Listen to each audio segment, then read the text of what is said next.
What's up, everybody? Thanks for watching today, baby. All right, guys, go ahead and drop a comment as soon as you guys stop in here. I know I'm kind of actually on time for once. It looks like Nicole's already waiting in the guest room. What's up, Mikey, Eric? I see it looks like you guys said hello already. All right, give me just 2 seconds, guys. I've got all these phones I'm trying to get rigged up. Okay. I want to thank all of you guys who sat through 3 hours and 45 minutes with me last week on the live stream. That was the longest stream we've ever done by far. So shout out to everybody who made it last week. Let me get this camera leveled off real quick. Okay. 4, 5, 6.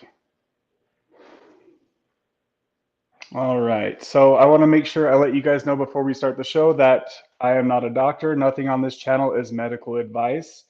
Nothing Nicole and I will be talking about today will be medical advice. So if you guys are struggling with addiction, make sure that you seek out your own addiction doctor. Okay, guys? And I just want to thank last week's supporters of the show.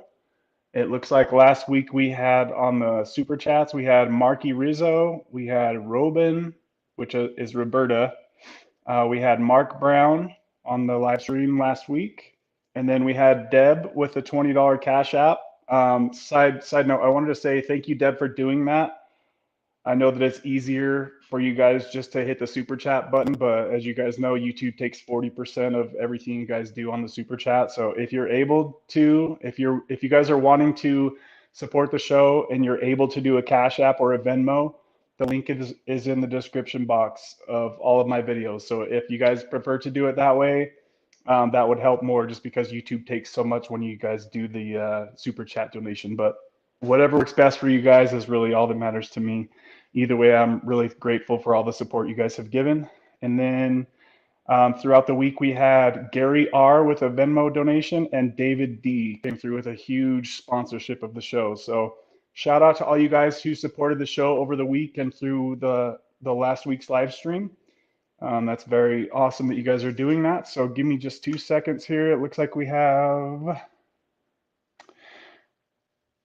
5 or 6 people in here, 6 people in here waiting. So, hey, Deb, good to see you. Let's see, we got Rachel B in here, Mikey. Who else? Okay. Come back down. Oh, is the sound messed up right now, guys? I'm about to bring Nicole on. Just 2 seconds here. Just make sure we have everything set up right before I bring her on. Hey, Robert, how are you? So you guys can hear me okay, right? Everything sounds right? The stream isn't foggy this week. I made sure that my super box is off this time. If you guys ever notice that okay, sound is good. Sorry, now I have the jets flying above, so sorry about any noises you guys might hear. If you guys ever notice that the sound is off or the audio or the video quality is off, let me know because that means my super box is still on. I didn't know like a couple weeks ago when I had I don't remember who was on, but the screen was all foggy. I think it was actually just me on that week. So, all right, so everything's good. I'm gonna go ahead and bring Nicole on if you guys are ready.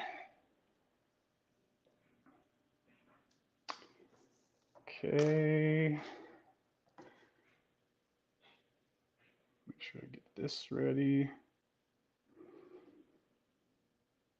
All right.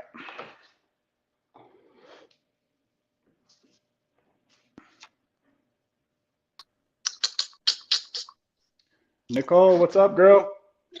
Hey y'all, what's up?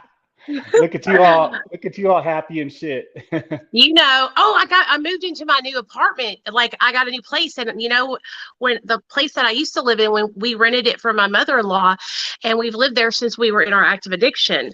And so I got really depressed there, and I felt just kind of like not like myself. And now this is my own place, and me and my husband and my son, it just feels like brand new. You know what I mean? So I'm in a really good mood actually. Yeah. Oh, that's good. You just recently moved, like what, like a week or two ago? Like a week ago. We just got in here over the weekend. So this will be our first full week here. Well, congratulations. I know I've kind of like watched a lot of your videos throughout the past years, and I know that you've had some struggles with what you were going through, like with family stuff and stuff at your Yeah, old place. absolutely. It's hard whenever you rent from your mother-in-law. I love my mother-in-law. I really do. It's just that like it's just family. I don't ever think you should rent from family. We always paid her. It wasn't nothing like this. I just, there were certain things that I wanted to be fixed that never got fixed, and it just bothered me. And then I was Hmm. just super depressed there for some reason, especially during the winter time. So I feel like moving here has just like lifted my spirits. So how far away did you move from where you were? Oh, literally like right down the street. Oh, you know what? Hold on. I just noticed it. Are you on your phone? Can you turn it sideways? Yeah. Ah, I got it. Yeah, Is that there you better? go. Hold on Yeah. just a second. Let me fix it in the middle. Hold on. Okay. Y'all are still there, right? Because I can't. Oh, Yeah, I can hear you still. there. Oh my God. Hold on, y'all. Stay with me. You're good, girl. We always have some kind of technical difficulties. Hold So on. Why is it doing that, dude? Okay, hold on. Now I gotta put my fucking thumb there. Okay, there we go. Can you see me still? yes, much Okay. better. Yeah, you were like that big. I could barely see on this phone. So that Now happened I'm a couple now I'm weeks like ago. this. Now Cool. you're the same size as me. So what's up? Talk to Yeah. me. What do y'all want to know about my life? Oh, how Oh are man. you doing on? Hold on. I got to ask you Yeah, a question. yeah. I know it's not my Sure. interview, but I just want to ask. Okay. How are you doing on Suffocade? I'm doing damn good, honestly. It's a freaking life changer, man. It really, really is. I know I kind of talked to you a little bit about it before I got on, but damn, it's just such a big difference. Like, I just remember, like, I always tell people on my videos that when I was on Suboxone, and sorry about my dryer, it's going to go off a couple more Oh, you're fine. times.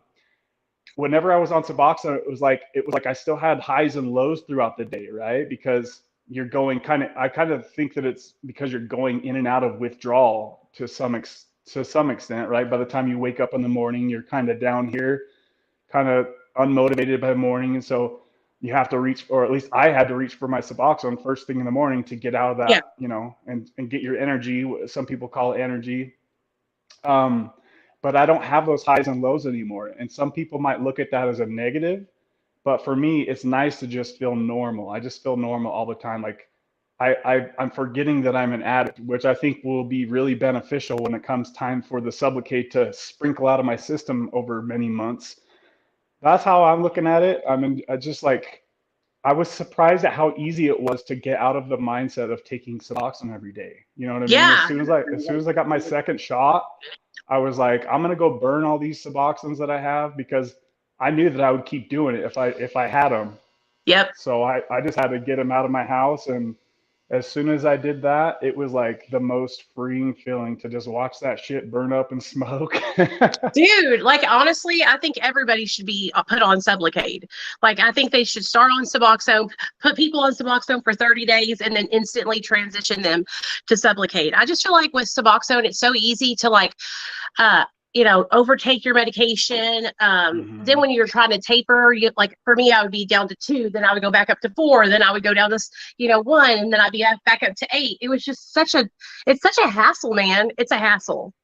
Yeah, I like to tell everybody that it takes like, because when you're tapering, you have to have that brain power, that motivation every fucking day, right? Like Yeah. you go off course for more than a few days, and before you know it, your dose is doubled, and you wasted 6 months of tapering time. And it's just like you have to be on it every single day. You have to be motivated every day to be able to fight that little devil on your shoulder that's trying to tell you to take more. And with Sublocade, I say that it does the work for you, right? Like Yeah. you don't have the option of adding more to your system. It's just you get what you get, and that's just all there is to it. Like you have to be ready to give up that control, is what I like to say to a lot of people. It's like Yeah.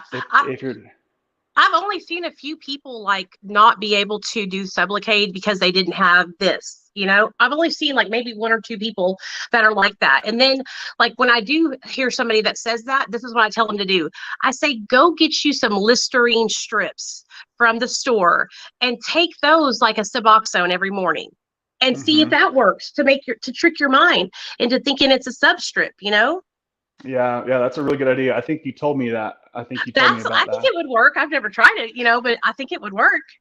Yeah, I definitely think that could be a useful idea for somebody that is really struggling with, giving that up to do what you just said. But I don't know, for me, as soon as I got that second shot, like I was like, I really don't need this anymore. And I think that I should have done that from the first shot. I could have been okay. I know that I would have made it the whole month now looking back. Like I wish I would have got rid of my Suboxone right from day one and then done what you said with the Listerine strips. Like because you really like I'm sitting here almost 3 months from my first shot and I can still feel it. A little tiny bit of it is still in there. And what that tells me is that even if I didn't go back for any more shots, I would still have some in me keeping me out Yep. of withdrawal. You know what I Yeah. mean? So I've been kind of starting to space out my doses more. Like my last shot, I waited 5 weeks to go in, and my next shot, I'm gonna wait 6 or 7 weeks. So I'm like kind of tapering myself by pushing out the shot dates. That's how I'm trying to do things like out of the ordinary just to see like how it works for other people, in the Think future about it that though. If you think about when you get off, how long it's going to take for the buprenorphine to get out of your system. Just think yep. about it. I have friends that have been off of it for a year and are still testing positive for buprenorphine a year later. Wow. Yeah, So it that's takes a long time, I guess, to get out of your yeah. system. Yeah, it really does. My buddy Kevin C, that comes on the channel sometimes, he said that he was positive. What did he say? It was, I think, like a year and 3 months after his last shot, which is mind blowing. Mind Yeah, blowing that it could last that long. I think it's Uh, awesome. yeah, I think it's a beautiful way. Like the creators are very smart to do it the way that they did it because the half life is so much longer. You go from 1 or 2 days with Suboxone half life to 45 to 60 days on the shot. I mean, that's incredible. Yeah, It's yeah, it's all about the half life as far as I'm concerned. It's like if you think about it, all the shorter hour half life drugs are the most dangerous, right? Like all the stuff that kicks in immediately and gives you that instant hit of dopamine, like yeah. the things that really slow things down. And that's why I think Suboxone is so much better than normal opiates because the half life is like what 5 times longer than painkillers. Yeah, so you don't get sick so fast too. Withdrawal Yep. sucks. Yeah, it does. So I'm gonna kind of go through. Let me think. Okay, so let me think where to start here. So let's see. Reed had asked a question. I'll just ask you this, so I don't forget about it. Reed from Seeking Freedom on YouTube. Yeah. He asks, I would like to know if Nicole thinks Suboxone gives her like a 1.5 out of 10 opiate-like buzz. What's your thoughts on Ugh. that? If I skip like 5 days of taking it, hell fucking yeah. But if I take it every day, no, I don't feel shit. I So you don't don't feel feel anything, anything. right? Not a Okay. thing. It's like taking a vitamin every day. But if I Yep. skip, I say it takes about 3 days. I know this because I've experimented. I skip 3 days, 3 or 4 days usually, and then I take like a whole 8 milligram or a 4 milligram or something that's not as low as I am right now because I'm in between like a milligram to a milligram and a half right now. I couldn't stick at that 0.25, man. It really does get hard to do it, especially like throughout the day. So I would take it at night and then throughout the day. I don't know if I wasn't experiencing withdrawal, but I would feel like just like I didn't have any energy. And then the Mm-hmm. mind part says, well, you just need to take a 1 milligram of Suboxone, you'll be fine. And so Yep. I was dealing with that. But yeah, whenever I take Suboxone and I haven't taken it for a while, it would mess me up. The first time I ever took it, way before I ever got it really addicted to opiates, I didn't know how powerful it was. And I took a whole 8 milligram pill and I was projectile vomiting for like 2 days. Like Oh my I God. thought I was gonna die, dude. I thought I was gonna die, because I didn't realize how strong buprenorphine is. I did not Yeah. know that. So yeah, but So yeah, go ahead. what was your tolerance like before you got on Suboxone? I was shooting up like, okay, so it would take me like four 30 milligram Roxys to get high, and I was injecting them. So I didn't go from Roxys directly onto Suboxone though. I went into detox and I was sober for 30 days. when I got out, my husband had gotten put on Suboxone. Me and my husband are joined at the hip, codependent, right? And so we had our child in foster care, and we were fighting to get Nathaniel back. And so it just made sense for me to get on Suboxone too, because we live in the same household. If I didn't get on Suboxone, I would have ended up taking my husband's Suboxone. Then I would have tested positive, failed a drug test, and got my rights terminated to my child. Oh, damn. Yeah, I know you talk a lot about things that happen with your child. We'll kind of go over like your whole story just all together. Okay. I just noticed that Deb says that she's down to 0.25 milligrams, but she's really clenching her teeth. She catches herself doing it. Hell yeah, Do you man. ever have, Good job. you did that? Do you ever clench your teeth when you're down to that low of a dose? I don't ever have any, I don't grind my teeth or anything like that. Like I don't have any, my husband grinds his teeth in his sleep, but when I got down low, it's the struggle of getting through my day. I don't know what it is, but even when I'm even when I'm on a high dose of Suboxone, I still think that I need to take something to get through my day. So when I was on subs, I was taking these caffeine pills, right? When I was on the higher milligrams, so I was like, I just don't have any energy. I can't get through this day. And so I get my caffeine pill, take it, 200 milligrams of caffeine. It's not like it's going to mess me up or anything, but it's like the concept in my brain of like, hey, I got to take my caffeine. Now I can make it through the day. Do you know what I mean? Mm-hmm. It's Yeah, really crazy. I feel like I have like fallen back a little bit in my recovery because I feel like I need to have something to help me get through my day. But I don't know. I feel like that's normal for some people. And a lot of it I think is because like I have a lot of problems with mental illness, and then a lot of it was because I was super depressed. And I think that now that we're here in this new place, like things are going to even out, and hopefully I won't have that like thought in my mind, and I can actually succeed at coming off of Suboxone. I had to make a post on my community tab to let people know because I felt horrible, because I don't ever want to make anybody feel like Suboxone is a horrible medication, but I also don't want to give anybody the idea that they're going to get on subs and it's going to be so easy and they're going to be able to get off in like 2 days. And so I want people to know that like for a long time, I was like romanticizing the fact that Suboxone had basically saved my life. And so when I wanted to get off of it and it was so difficult, I was so upset with myself because I thought, why can't I do this like other people can?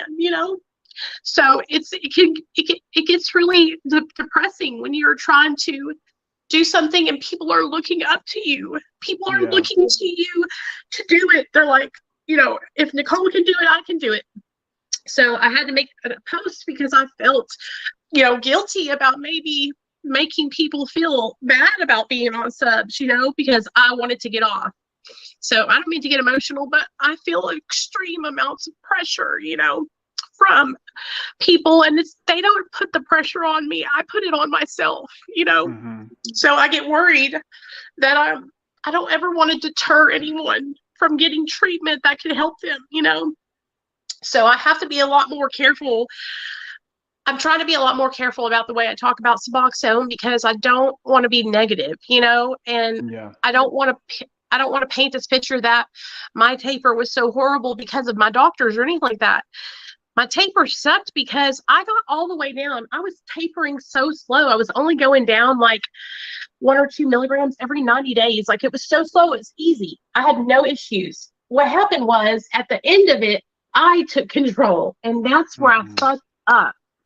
And that's why I try to tell people, like, if you listen to me, if you don't listen to me about anything, please listen to me when I say this. Do not try to take control of your taper. That's when I fucked it up. I got impatient. I wanted to be off right then, and I just, it was the worst decision I made to jump off on my own, Yeah, I mean, I'm sure you've seen my videos over the years. I mean, I've failed probably more times than you, so I know how hard that shit is when you get down to those small doses, and that's something that happened this last time around. The same damn thing happened. I just noticed that this pattern kept happening. It's like I would have something stressful happen in my life, I would be kicking butt on my taper, and I could make a lot of progress, and I would get to a certain point, and then it's like it started like slamming me hard, right? And then before you know it, my dose would start creeping back up again. It's like, what the hell is going on? Like, I can't figure this out. And I know how you feel. It's extremely frustrating, especially when people look up to us, on YouTube, and we're trying to like do our best to fight this, and then we have to make the video where we failed, right? And it freaking Yeah. sucks. Like, I don't know how many times you failed at something like this, but it's been like 3 or 4 times for me. That was the first time I ever attempted it, and at all, because I had been on it for like almost 8 years, and well, it was 7 at that point, and I had never attempted it, and so I thought I need to at least try and see if I can, and it still sucks. Like it sucks having to, I'm pretty good about like admitting complete defeat. I like feel like I'm good at that, but it still sucked to have to come and do it. I felt like I felt like people were looking to me to get strength from me. And then when I'm coming back and I'm telling them that I was unable to succeed, that maybe then they'll think in their mind that they won't be able to succeed. You know what I mean? Yep. Yeah, I'll never forget this comment this one guy left, and he said, if this guy can't do it, nobody's going to be able to do it. And I was like, right. Don't put me up on a pedestal just because I have muscles and tattoos. Like, I'm just as normal as everybody else out there. Like, I'm not any stronger emotionally than anybody else. Just because I have a YouTube channel and some muscles, that doesn't make me any different than anybody watching this. So, I mean, we've seen plenty of people that have been able to get off, but then there's people, you and I and other people too, that haven't been able to get off yet. So it's just like I think a lot of that comes down to like how long somebody has been in the addiction lifestyle. I think that has a lot to do with it, because I mean, I've been in this opiate lifestyle through, painkillers and Suboxone for almost 20 years now. It's been almost 20 years that I've relied on something to get me through my day, right? So how long has it been for you? Well, I was in active addiction for 15 years, and then I've been sober for 7. So 21. So yeah, we're at the same time then. Something like that. Yeah. And it's a long time, man. It's a long time. At first, I know y'all saw me. At first, I was like super duper aggressive and like doing the 12 steps and like really rigid about my approach to recovery. But lately here, at least in the last 2 or 3 years, I've kind of like not fallen back in a bad way. I love the way I am now. I'm so much more accepting. I'm so much more supporting. When I first started out, I had been brainwashed by AA that like abstinence was the only way for me to stay sober. Even though I wasn't abstinent, I was on MAT, right?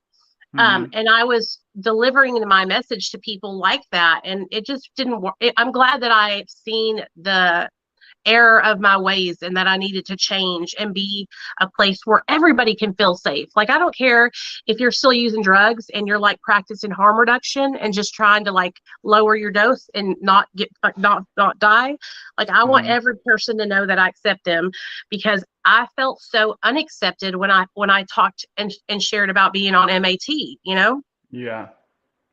Yeah, I remember I remember hearing you talk about that in a few of your videos. And I think that's why I kind of never like dove into like those type of classes, because I knew that I would I put so much guilt on myself for being on Suboxone that it's like, I knew that if I had somebody else telling me that I wasn't sober, how there's that big thing, like if you're sober on Suboxone, like that's a whole other thing. But like, I just knew that I wouldn't feel comfortable sharing if I was going to have other people guilty me for being on that. So I just kind of did my own thing, and it is what it is. For some people it works, for some people it doesn't, I know that you kind of said something in one of your videos a while ago, something about how you changed your outlook on, or something like that, about AA, or what was that, if I remember right? Well, the longer that, okay, so when I left AA, a lot of it was because of the people in the program who attack you and tell you you're not sober, tell you if you don't work the steps, you're going to die, telling people, like shaming people because they relapsed.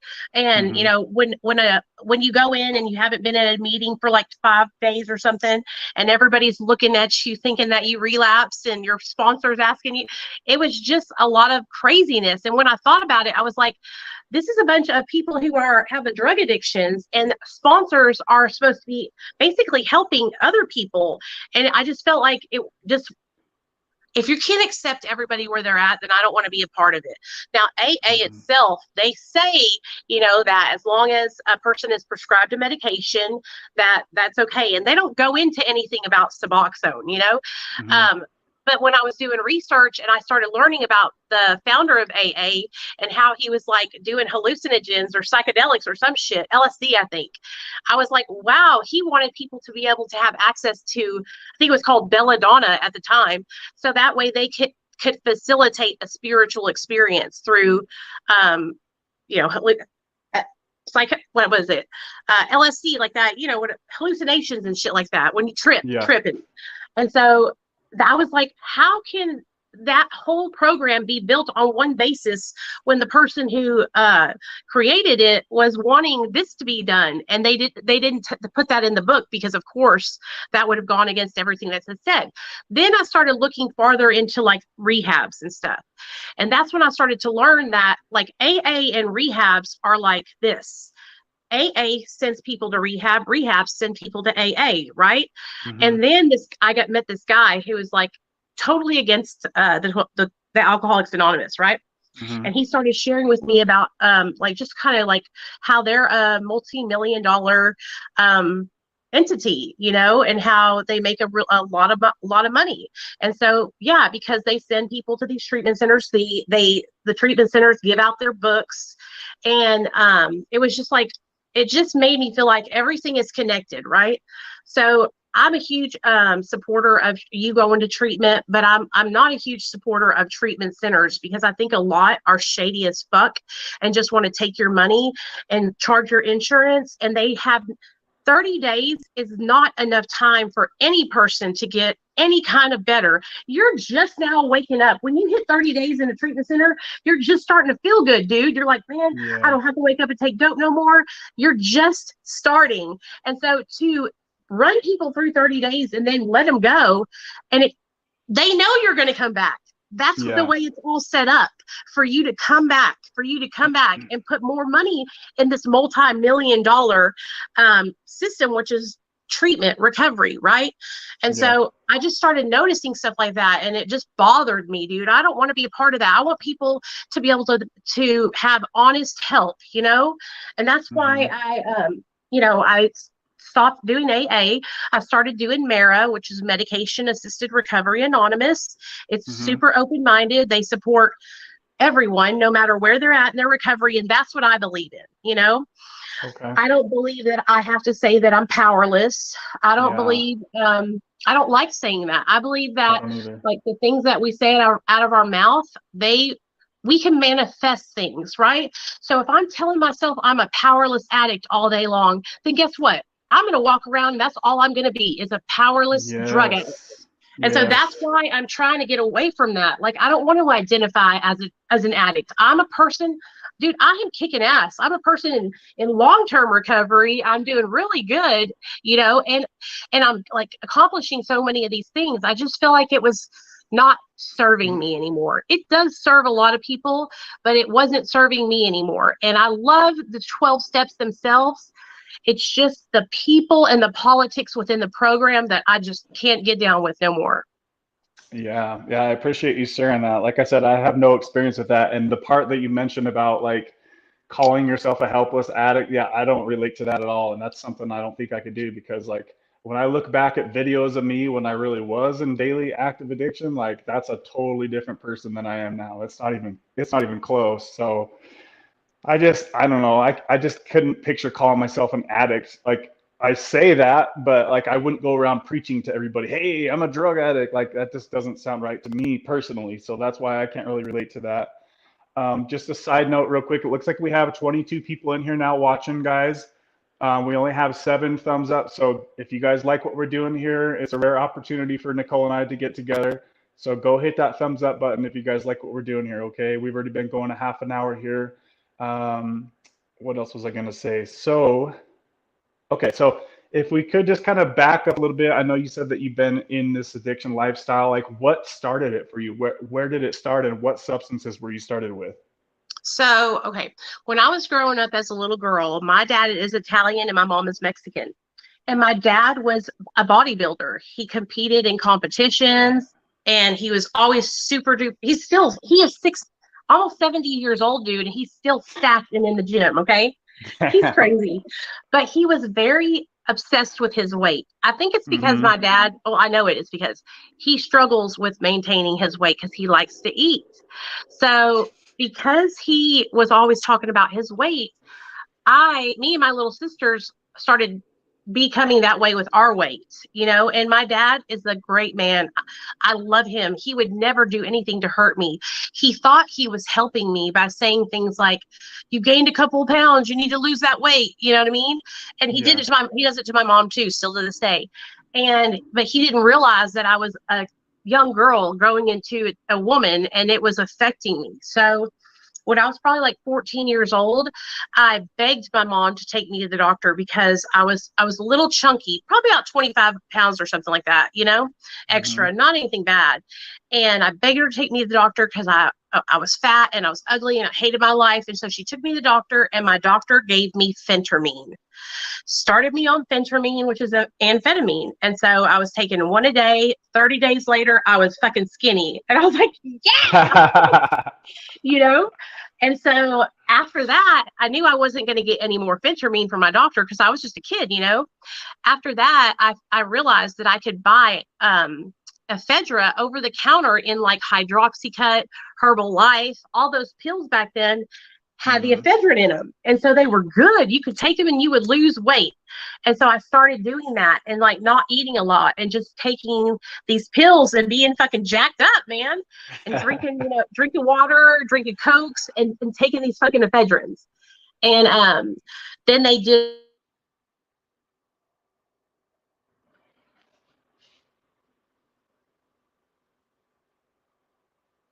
Is that me? Yeah, that's your internet must be slowing down or something. It paused you for a second. I could still see you, but it looks like you're frozen. There you go. What the hell? Okay. That's when Good. I tried meth for the first time was after they took ephedrine off the counters. I was with a friend. I was probably like 17 and she took me over to her friend's house, this Mexican guy, and he was smoking it out of a pipe. And I was like, hey, I want to try that. And so I did it. I swear to God, y'all, it felt like my hair was growing out of my head when I fucking hit that meth pipe. And my hair was standing up on my arms and my whole neck and chest turned red. And my heart was just, and I loved it. I How long did loved you do it. that for? Oh, I was smoking and snorting meth for probably until I was like 24, and then I started shooting it. Oh my gosh. Did And when you I never started have any, injecting it, huh? Do it. did you ever have any type of overdose from meth? Can you even overdose on meth? You could overamp. I've shot up so much that it put me to sleep one time, and I've never done it. I've only done it one time, and I did so much that I went like this. As soon as it went in my body, I was sitting there and then I woke up like 15 minutes later and I was ready to go. I had never done that before. I had seen people do it and I had been around, but I never done it. And then when I woke up, they were like, you overamped, you're okay, And I was like, oh my God. But shooting up was like a whole nother devil whenever I got on meth because it was like 1,000 times more euphoric than just smoking it.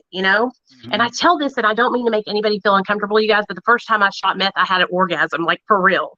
And I was scared. I was standing there and I was like, oh my God, you know what I mean? And I didn't know what was going to happen. And that happened. And then I got really Hmm. scared because my heart was like beating. It was super duper crazy, dude. And I was still I was taking opiates at the time, but I wasn't taking them like I was doing meth. Like meth was my drug of choice. Hmm. Opiates came after I got out of prison. Okay.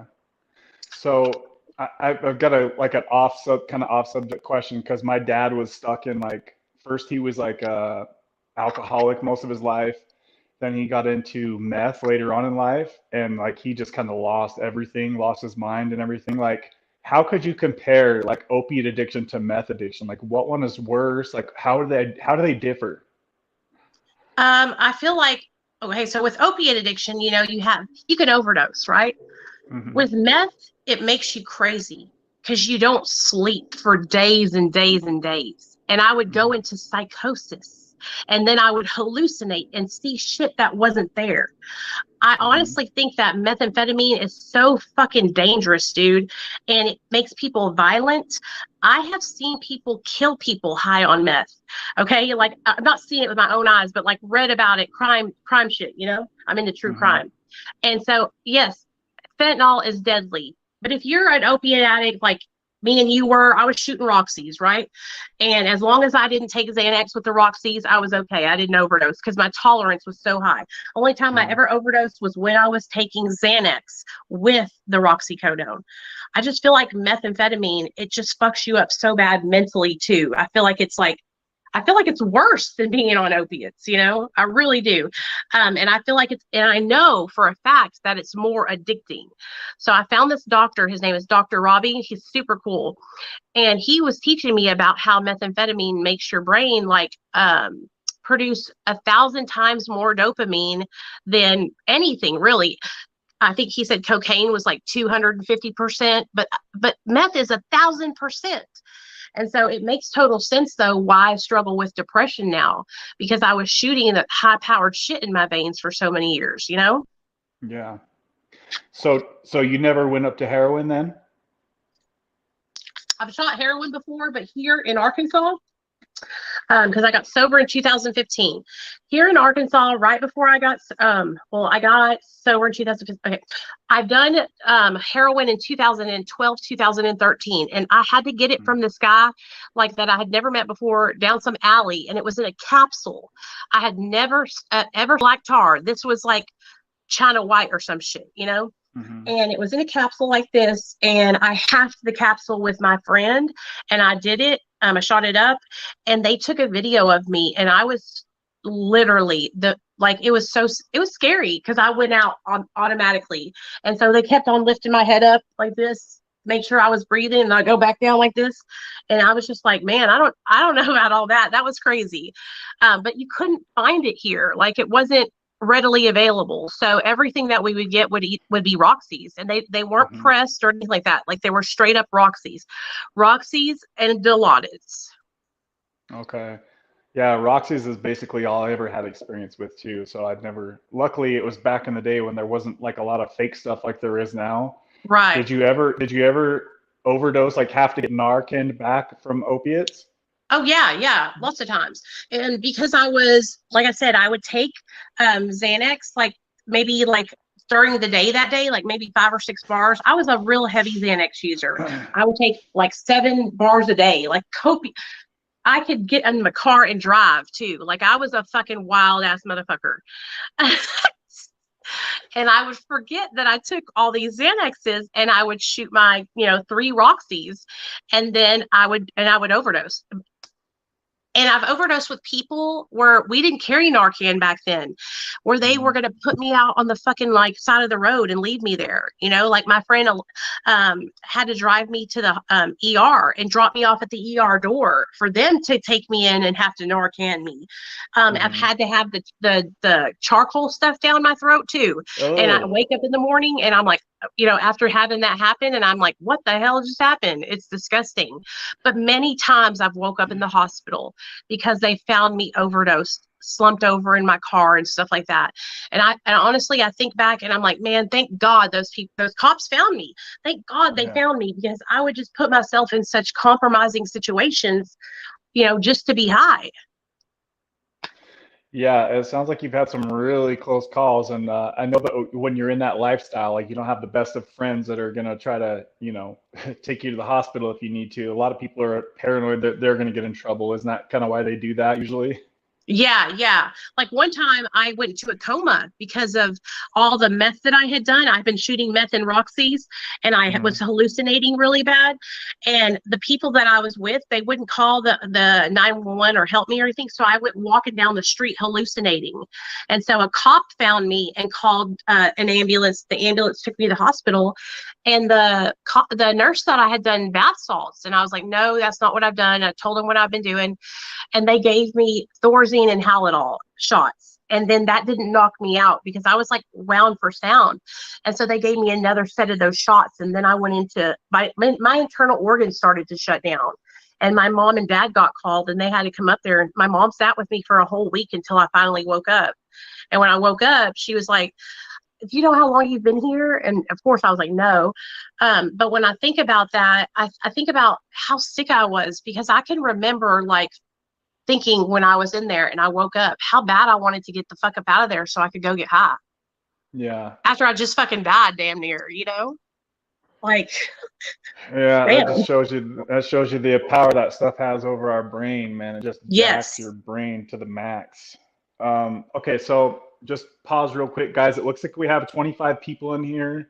I'm showing that we have 14 likes, so let's get that up to 20, guys. We can do that real quick. So reach down right now and hit that thumbs up button if you guys haven't hit that yet. Okay, so, and if you guys have any questions for Nicole or myself, throw out a super chat and we can get that. It'll pop right up, and because you guys know that it's hard for me to go through and read all the chats as everything's going on right now. So get that like up to 20, guys. Hit that button for your boy.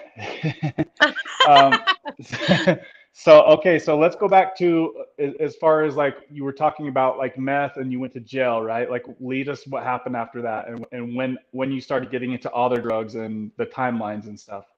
Well, so the first time I ever did opiates, I was 17 and I had stolen my mom's Percocet out of the medicine cabinet because she had surgery on her teeth.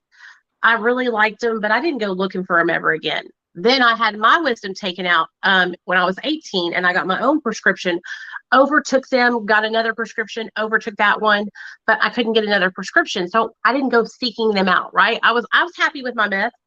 It was probably around 22 or 23 when I really started to buy Oxys and Xanaxes. And okay. I don't know how to explain it. It's being a poly addict, I was the kind of person that, like, if I couldn't get meth, I would go and grab some Oxys and some Xanax. And so I always had like a plethora of drugs that I didn't mind getting high on, you know? Mm-hmm. But my opiate addiction got really, really bad after I got out of prison. So I went to prison because I had meth on me in my car and we got pulled over. They put me on probation. I could not stay sober during my probation. So they revoked me and sent me to prison. When I got out of prison, I paroled out to a sober living house here in Little Rock, and I was doing so good for like 9 months, and then I relapsed with a girl that lived beside me, and the apartment, because these were sober living apartments that I had graduated up to, and she was shooting a Roxy, and she was shooting one, and I said, "Do you have another one?" And she said, "Sure," and so I shot me one. And then I was like, this is amazing, dude. And I was like, I want to be like this all the time, you know? And so I just started buying them every day. I met this dude who was like my drug dealer the whole time I ever lived here. And he always had them. And I never had to worry about not having him. He knew me so well, he would drop them off in front of me, you know? And he was just like that. And so I started, and I stayed away from meth, you know? I was like, man, I'm not going to do that meth no more. It wasn't until I want to say like maybe 2 years before I met my husband in 2011, 2012, I started really like hitting the meth and them together, you know, because I would do too much Roxy's. I would like feel like I needed to get up and go to work because I did. And so I would do meth to try and counteract that. And that's how I got on opiates. So, and that is why I went to treatment for opiates many times, like 5 or 6 times, because I couldn't stay off of them, you know. And when I got busted by CPS, I had opiates and benzos in my system, and so I had to go to detox to get off of them. I had no meth in my system because I really wasn't doing any meth after I had my son. Now, when I was pregnant with him, I was addicted to methamphetamine the whole time I was pregnant with my son. And I gave birth to my son when I was high, and I thank God every day that my son is healthy, because I was a selfish piece of shit, and I can admit that today. You know, my little boy is a miracle, and he saved my life. He's the reason why I'm sober today, because I wouldn't be sober if I hadn't had him. And I truly believe that God knew that. He knew that I was killing myself, and that there was no way to stop me. And I really did not love myself. I felt like I just hated myself on the inside. I was never happy with me for some reason. I was always searching for something else to make me happy instead of being happy with myself. And after I had my son, I was actually able to experience like being excited and happy and having my baby, my little buddy. He's my best friend. We do everything together. And so after I had him, that's what really changed my life, was having him taken from me and then fighting for him. It saved me from myself. So sorry. No, you're good. I appreciate you sharing that with us, and it's okay to get emotional. You'll never be judged for that over here. So walk me through what happened after, kind of with your son and stuff, like before and after that. So I had my son July 4th of 2014. And oh shit, sorry. You still there? Okay, you're there. Okay. I had him July 4th of 2014, and had him, I knew right then. I said, I'm not going to use meth. I told myself I'm not going to use ever again. And I sobered up, and I stayed sober for 3 months, man. 3 long ass months. And then I relapsed. And the way it started was I took a fucking Xanax. I felt like I was being a good mom. I deserved it. Just one Xanax won't hurt anything. I took a Xanax, and I was back down at the fucking my friend's house, fucking shooting meth, in no time, shooting Roxy's in no time. And I was so fortunate that my mother and father-in-law lived with us. And so when I was going and running amok, they were watching my son and taking care of him. So a year of this went by, a whole year of me just fucking off. And I had a fight with my friend who was also a drug addict. And she said, I'm going to call CPS on you, bitch. And she did. And I didn't think she really would. She was mad at me because she owed me money. I went and collected it from her boyfriend, and she got mad. So they came knocking on my door, and I was at work. Like, I worked a job. During a lot of my addiction, I worked a job. Like, I could maintain in front of people at my job. Now, there's times I couldn't, and I got fired from jobs. But at this job, actually, I had just started, so they didn't know shit yet. And so they had left a note on my door. And when I came home, there was this note that said Department of Human Services. And I knew exactly what it was when I seen it. Oh my God. And my heart dropped into my stomach because my little boy wasn't even one. He was not even one. They took him from me 2 days before his first birthday. They came over and they told me and my husband, we're not going to take your son. What we're going to do is we're going to put an order of protection in. You're going to have to submit to UAs. Nicole's going to need to go into treatment, right? Because I was very forthcoming with the CPS worker. I told them everything because that's what I thought I was supposed to do. I should have not said shit. I should have and called a lawyer right away. But I didn't know any better, and I was like very thinking they were there to help me, and that's not what they're there to do. They're there to help your kid, right? To make sure your kid's not being neglected. Well, the only thing that they could take my son for was the fact that I was using drugs. I wasn't neglecting him. He wasn't dirty. He was well fed. Our house was nice. We had everything we needed. The only thing they could take him for is because I had drugs in my system. And so I went to treatment, and right before I went to treatment, they came over to the house and they said, we have to take your son. And I was like, what do you mean? Y'all said y'all weren't going to take him. I was going to leave him with my mother-in-law. It was going to be all good. And I said, can we talk to the judge and see if my son can go to his grandparents? Because usually that's what they do. So we did that. And they denied my mother and father-in-law because they said they were too old. And what I think it was is because Child Protective Services doesn't get paid unless they take your kid and put him in foster care. And so letting my little boy go to his mother and father-in-law wouldn't pay them. And so they put my little boy in foster care, and they had nowhere for him to go. He was in like 2 or 3 different houses before he finally got into a stable house. And I went straight into treatment or detox, and then straight over into treatment right away. I didn't waste no time. I should have, I wish I had stayed sober though, after I had him, and I wouldn't have to go through any of that mess. But I didn't even know how to stay sober, man. I have been in and out of so many treatment centers, and I have been working the 12 steps for years. I have been going to AA for years, and that just wasn't working for me. Like, I wasn't able to maintain it. It wasn't until I got put on Suboxone that I was actually able to, like, grasp doing the 12 steps and working through them and staying sober, and stay away from all drugs.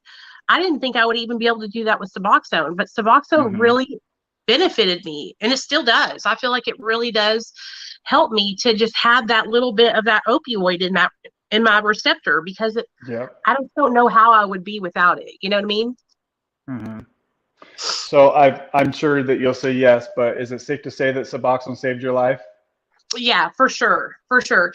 If I hadn't got on subs when I left treatment that day, I probably would have lost custody of my son, because I was a wreck, dude. Like, if y'all could have met me when I was in active addiction, you would not believe it. I was so undependable. I was so, like, balls to the wall. Whatever I would do, whatever, dude. Like, I pulled a gun on somebody inside of a fucking hotel because they wouldn't rent a room to me. Like, I was a psychopath. Okay, a psychopath. So I was gonna die if I didn't get on Suboxone. So yes, it saved my life, for real. And what about your husband? Could you say the same thing for him, or was he not as crazy as you were? My husband come from a really great family. So did I, but he has his addiction's kind of different than mine. He had back issues, like real pain. And so it started from a really young age for him with back problems. And that's how he got addicted to opiates. My husband has always been on some kind of opioid, methadone treatment, Suboxone treatment. He was one of the first persons that they put on Suboxone when they first started testing it out on people. And so I got him into doing meth when we got to be a couple. And that's what really was fucking us up, because we were doing meth and getting all wild and shit. And he was doing opiates, shooting the Roxys, and we lost his job, and it was because of how crazy everything was. But now that he's on Suboxone, he'll stay on Suboxone for the rest of his life. Like, he has no plan on getting off of it ever. What I want to do when I get off Suboxone, I want him to do the Sublocade shot. I really think that would be beneficial for him and for me, because I don't want Suboxone in the house if I'm not on it. You know what I'm saying? Yeah. And so, but my husband is so smart, you guys. He went to college and got his master's degree. Like, he's not a dumb man. Like, he is smart as fuck. And he just got into drugs because of an injury, because of his back, And so many people I know get into, opiates because of injuries.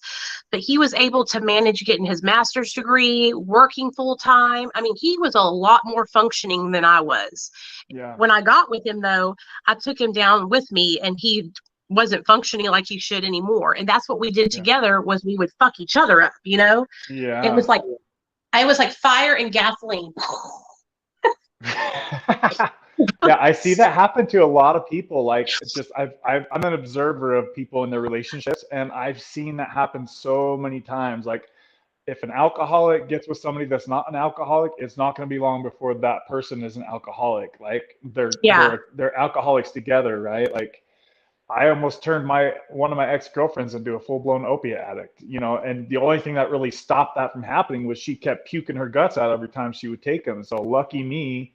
I almost killed my best friend by giving him his first Roxy 30. It's just like, I've had so many close calls thinking back over the years. It's like, dang, dude, it's so easy to get, your husband or wife or best friend addicted, and then you could ruin their life and they might die before you do. It's just really freaking scary. I was going to ask you, actually, hold on 2 seconds here. It looks like Callie Love just sent a $20 super chat. Callie Love, good to see you. Thank you for that amazing super chat. And Marky Rizzo sent a $5 donation via Cash App while we are live. So shout out to you guys for showing some love. That lets us know that you guys Hell appreciate yeah. what we're doing here. Yeah. So thank you guys for the donation. Let me check on the likes real quick here, and then we'll proceed here. I got to get Let's more see if we got this professional one. with my fucking live streaming. I'm so No, crazy on live streams. are ya? No, don't Yeah. go there yet. We're gonna get to that part at the end because I've got to pick your brain on some YouTube type stuff here at the Okay. end. Okay. So it looks like we're up to 21 thumbs up. So guys, if you could try to get that up to 25, it looks like we have 25 people in here now. The record for the channel is 30, actually 27 now. So we're getting close to setting the record for the amount of people we have had on the live. So shout out to you guys for hanging out. And then I just want to let you guys know too, whenever I let Nicole go, I'll still be able to chat with you guys for a little bit after. I usually chat with the guests for a little bit after we have our guest on. So let me ask you this. Okay, so if you could just give me a list of all the drugs that you could say you've been addicted to, and give me an order of which drugs are the hardest to not hardest to get off of. And if you could kind of or categorize them, if you could. Sorry if I confused you with that. Well, it's so, like I said, being a poly substance user. So there was a time in my life where I was an alcoholic. I drank Mhm. every single day. I was waiting tables, and every day when I would get off work, I would buy a 6-pack. Then this guy would come over, and we would have a liquor, you know. But for some reason, alcohol wasn't hard for me at all because I was drinking a lot, but I don't think I drank to the point where I became dependent on it. You know what I mean? Okay. Where I was like getting the shakes, nothing like that. I just drank alcoholically. I got fucking drunk. And so for me, alcohol was something I dropped and I walked away from easily. Hmm. So I have been addicted to shooting cocaine, shooting methamphetamine, and shooting opiates and taking Hmm. benzos and Okay. taking benzos. So I would say methamphetamine was the hardest drug for me to stop using. It was the drug that I took through my whole addiction with me. I did it from the time I was 17 till the time I was 32 years old. Hmm. I quit opiates when I was pregnant. I quit Xanax when I was pregnant, and all I did was I was stuck on. I couldn't stop doing meth, and I that's fucking crazy. You know, most people would Yeah. have problems stopping opiates, but for me, like, although I do love being high on opiates, but for some reason I favor stimulants. I would rather be like wound up and just like doing this and that than Hmm. be not doing anything, you know? And so that's why meth was so challenging for me. But I'll tell you this, cocaine, shooting cocaine and smoking cocaine, it was the drug that made me do the stupidest shit, like sell shit that was important to me and pawn shit and go back for more, begging the people for like one more fucking crack rock. Like, it was the most demeaning drug I ever did, was hard cocaine and shooting cocaine. Like, I had gotten really bad on shooting it, and I had this guy that was my dealer, and he was like 420-pound dude, like huge, right? And I literally was so desperate. I was like, what the fuck? I'm going for it. You know what I mean? I fucked him so I could get free cocaine. Damn! How long ago was that? Like, That how was old were years. you? I was probably like 25, 25. So it's years and years ago. And I was tiny. I was like 130 pounds, right, you know, tiny. And when I tell you guys, I'm not exaggerating. He was probably bigger than 420, maybe 500. Holy Okay. crap. He was huge. And listen to me, guys. I'm fat too. But like, you know what I'm saying? Like, this is like my 600-pound life fat. Okay. Big guy. Monstrous, And yeah. listen to me, I love fat people because I know what it's like to be fat. But I'm telling the story. Y'all get what I'm saying. And so Hmm. that's how desperate I was. With cocaine, it's such a short acting high, but so intense. I don't know what it does to the brain, but it makes you fiend out. And that's what would happen to me. I would fiend for it, you know? And it's also a drug that I almost killed myself with because I would shoot up so much cocaine that I would crappie flop, is what I call it, where I would shoot it up and then I would go and hit the ground. It was like, I don't know if it makes my like heart skip, and then I'm like trying to gasp in air.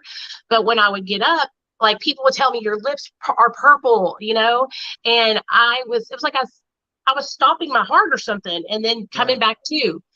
And I can remember thinking like, I got to get that feeling again. I got to get that feeling again. And it was so dangerous.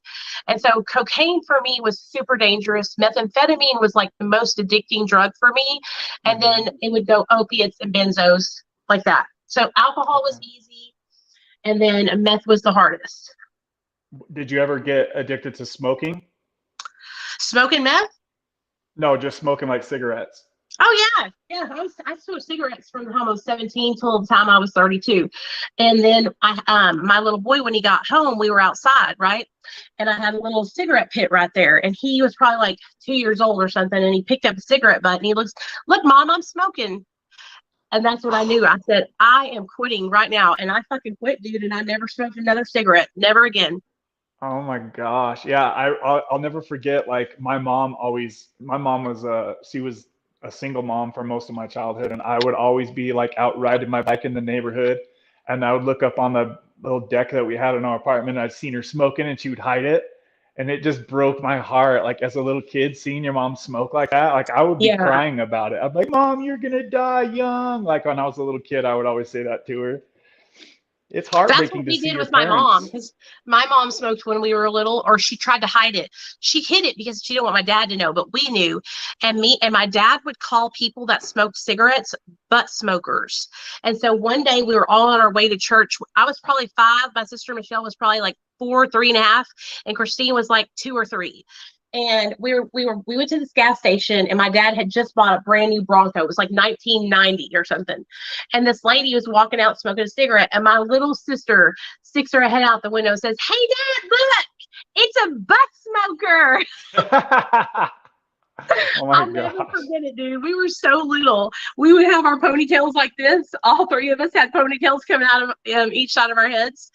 And my mom, I just know she was like, knew that my dad knew that she was smoking, and we would get so worried too. But she ended up quitting and stopping smoking, so I was really glad about that. Yeah, it's always like when your parent or a loved one like actually conquers one of their addictions, it's like a huge win for the whole family, right? Yeah, for sure. My dad's my dad's mom died from cancer. She smoked cigarettes till she was 82 years old. Died at Damn. 86 from cancer. My dad had to go up there and like watch her die. And towards the end of it, as she was dying, she was begging my dad to hit her in the head with a hammer and just put her out of her misery. She had cancer all over her body.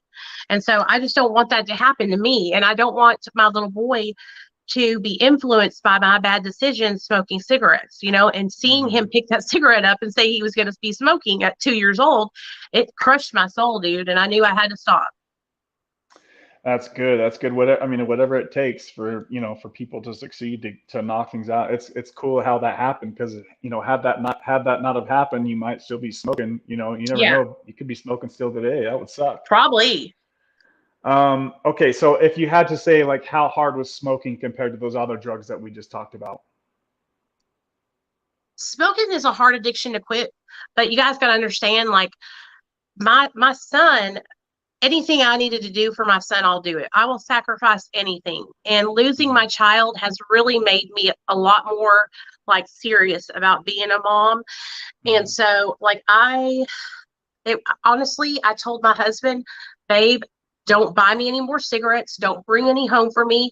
I didn't have a car at the time because I had just gotten sober. So it's not like Mm-hmm. I could just drive out to the gas station and grab me a pack of cigs, right? I Yeah. cleaned my whole house outside. I got rid of all the cigarette butts, everything that was at lighters, everything, ashtrays, everything. And so I had actually just been put on to Wellbutrin also. And not because I was smoking, just because I went to my doctor and I was like, I have no energy, blah, blah, blah, blah, blah. And they put me on Wellbutrin. I think Wellbutrin made it really easy for me to stop because it's also used as a smoking cessation pill, to help you quit Hmm. smoking. Okay. I think that's what my mom used because I know she said that struggle or she was really struggling getting off smoking. She switched to vaping for many years, and then I think she did some kind of patch or something. Is that the same thing? So you're just talking Um, about? So Wellbutrin is like a SRNI. It's not an SSRI. It's like an Okay. antidepressant medication. And so Okay. I think she probably was on like Chantix or like the nicotine patches. But Wellbutrin can be used for smoking and for like depression and stuff to help you with Okay. energy, because it's not a stimulant, but it has like stimulant properties. Hmm. When you first get on it, like when I first started taking it, I was wired for like the first week I was on it, but then I got used to it. Okay. All right. And then let's see. What about like how would you rate? Have you ever came fully off of caffeine? Would you rate that like pretty hard or no? Oh God. I have had times where I didn't drink coffee. I don't drink coffee. We don't have like Coke. We do drink Mountain Dew from time to time. If I don't have a Mountain Dew after getting used to drinking them, I will die, dude. The headache that I have from not taking having caffeine is like, Hmm. it sucks, dude. It sucks. So what Yeah. I'll do if I don't have caffeine is I'll get the Excedrin migraine because that has caffeine in it. And so Hmm. I'll take those, and that's what happened was I started taking those caffeine pills every day, like I told you all about for energy. And then Yeah. I would run out of them. My husband would forget to get some. And then I would literally, my forehead would be like busting out of my forehead. But to me, that's not that bad. You know what I mean? Like I can have a headache and I can still make it through the day. You know, Hmm. like with opiate addiction, like you're fucking spraying diarrhea out of your ass. Yeah. You're getting Seriously. you're getting cold and you're getting sweaty. Like you're having your legs move around and arms, and you can't stop going like this. Like, oh, I hate that shit. And so that's why opiates are fucking so hard, because they make you fucking experience all this stuff to your body. Like caffeine doesn't do that to me. It just makes me have a really bad headache. And I think that people who drink coffee, though, I think it's a lot harder for them because they wake up in the morning. That's their habit, right? They wake up in the morning, they drink their coffee. I don't have a morning routine like that. I wake up, Hmm. I take my son, I prepare him some breakfast. I have to wake him up, which takes like forever, and then get his little clothes laid out, get him ready for school. Then I drive him to school. And so I don't ever drink coffee. But yeah, caffeine pills, if I don't have them, my head's killing me. So I used to be addicted to caffeine pills too. I would take three first thing in the morning, which is 600 milligrams. How high did you get with the caffeine pills? Oh, I've only ever taken two at a time, 400 Okay. milligrams. And Okay. sometimes when I would do that, like after maybe not having them for like a week or so, it would make me sick. Like it would make my stomach really messed up. I don't like that. Okay. So I, Caffeine's a different kind of high than like yeah. methamphetamine or cocaine. It's like a jittery kind of feeling. Like when you do like methamphetamine and stuff, it's like your heart is literally beating faster. Yeah. You know what I mean? And your Yeah. pupils are like this, and you can feel them getting bigger when you do it. It's just so crazy. I don't know I need to like read about it more, but like stimulants like meth and cocaine, the way they work in our brain is like I want to find out and learn about it, because I honestly think that, and y'all are going to think I'm crazy. Like some people could benefit from taking a stimulant every day. Like I'm Yeah. the kind of person that if I was on like a medication assisted treatment stimulant, like 20 milligrams of Adderall a day or something like that, like it would Okay. change my life. I would be able to be more productive. I would be able to get things done that I need to get done. Like, as you can see from this fucking video right here, I get off course real fast. So if you thought that you were going to have me on and be done in an hour, I'm really sorry. No, you're like me. We could talk about this shit for probably 12 hours straight, I'm sure. Yeah. And so I find myself like struggling. And I just recently, got diagnosed with ADHD, but no doctor will treat me because of my past history with addiction. They tried to get me on Stratera, but I'm on something that interacts with that, so I couldn't get on it. Maybe one day I'll try it. Whenever I think it was the Wellbutrin or the Lexapro, because I'm on both of those. One of them interacted with Stratera, but I would love to try it when I can get off this other medication and Hmm. see if it helps me with my life. Because now that I work from home, it's challenging for me to set a pace and get the things done that I need to get done. Yeah. Yeah, I feel you. Okay. So if you would you mind sharing as far as like I don't know exactly what you might be on as far as today goes. Like obviously you're on a low dose of Suboxone. Is there any other medications you like to share that you're taking that may or may not be helping? Oh, I'm on Lexapro and I'm on Okay. Wellbutrin. I'm on 5 milligrams of Lexapro, and it really helped me at the beginning, but now I just fucking, I'm on it because it's so, if I don't take it, I feel horrible. Like it makes my head feel like it's floating above my body. And then my Hmm. heart will just start palpitating out of nowhere. And it's really fucking, it sucks. And so I tried to get off of it one year. Like a dumbass, I just jumped off of it and I thought I was going to kill myself. Like it was really Hmm. bad. That's why I get so upset with people who give us a hard time about being on subs, because Hmm. being on these medications, Wellbutrin, Lexapro, Paxil, Prozac, you're going to go through withdrawal coming off those fuckers too. And it's hard to Yeah. come off of them, you Yeah. know? And so that's why I don't understand why people are not more accepting of medication assisted treatment. So, So for the people that don't know what those two medications are, what are they made for? so Lexapro is used for anxiety and depression. Okay. And so that's what I got. I had generalized anxiety disorder and then, depression. And then Wellbutrin can be used to quit smoking. It can be used to help with your, help with like stopping you from eating so much. And then Okay. also for, as far as I know, depression. And that's where I got it because I went to the doctor and I was explaining to him how lethargic I felt, tired all the time. And he suggested that. So that's what we went with. Okay. Just I want to take a second to say shout out to Mark Brown. He just sent a $5 super chat. He says, "Let's beat addictions, baby." Hell yeah. Mark's he's a guy with a killer beard here in the picture. I don't know if you probably aren't looking at the live chat right now, are you, I can't Nicole? see. No, I'm not. Okay. I guess I A could little be bit one. No, I a can't. little bit earlier there was some people that were saying, "I love Nicole." You'll have to go through and rewatch the live comments if you have some time later on. There's a lot of people that were saying how much that they enjoy your channel. Oh, Um, that makes me happy. Yeah, I mean, I've talked about you so many times on my channel. It's just there's not many people that have channels like ours, right? At least as far as I'm concerned, there's not a lot of people that. Yeah, I don't know anybody that stuck around. You know what I'm Yeah, saying? I felt like there's a lot of people that started out, but they fell off. You know? yeah, yeah. I agree. A lot of people some people freaking delete their channels after they get it going. Like that's. Have you struggled with that? I mean, I know you're a lot more open as far as like becoming friends and giving out your phone number. And I just got to say, I got to give you a huge shout out, Nicole, because I don't know how you do it because I get so overwhelmed. Like my little sister called me today and I'm just even by that, I'm like, what do you want? Like, so to be able to give strangers out your phone number and to be able to like talk to people all day about this stuff, like, how do you not get so overwhelmed because you have so many videos that you put out? I don't understand how you can keep your head together when you do all this stuff. What's the secret? I do get overwhelmed. I get burned out sometimes. And so what I have a lot. I have brought this all on myself, okay? And it's because I love helping people. I genuinely enjoy sharing my story. I genuinely enjoy going live throughout the day, talking about life, doing my makeup, people asking questions about Suboxone or whatever. I really do enjoy it. And so I don't mind giving out my number, but I will tell you this.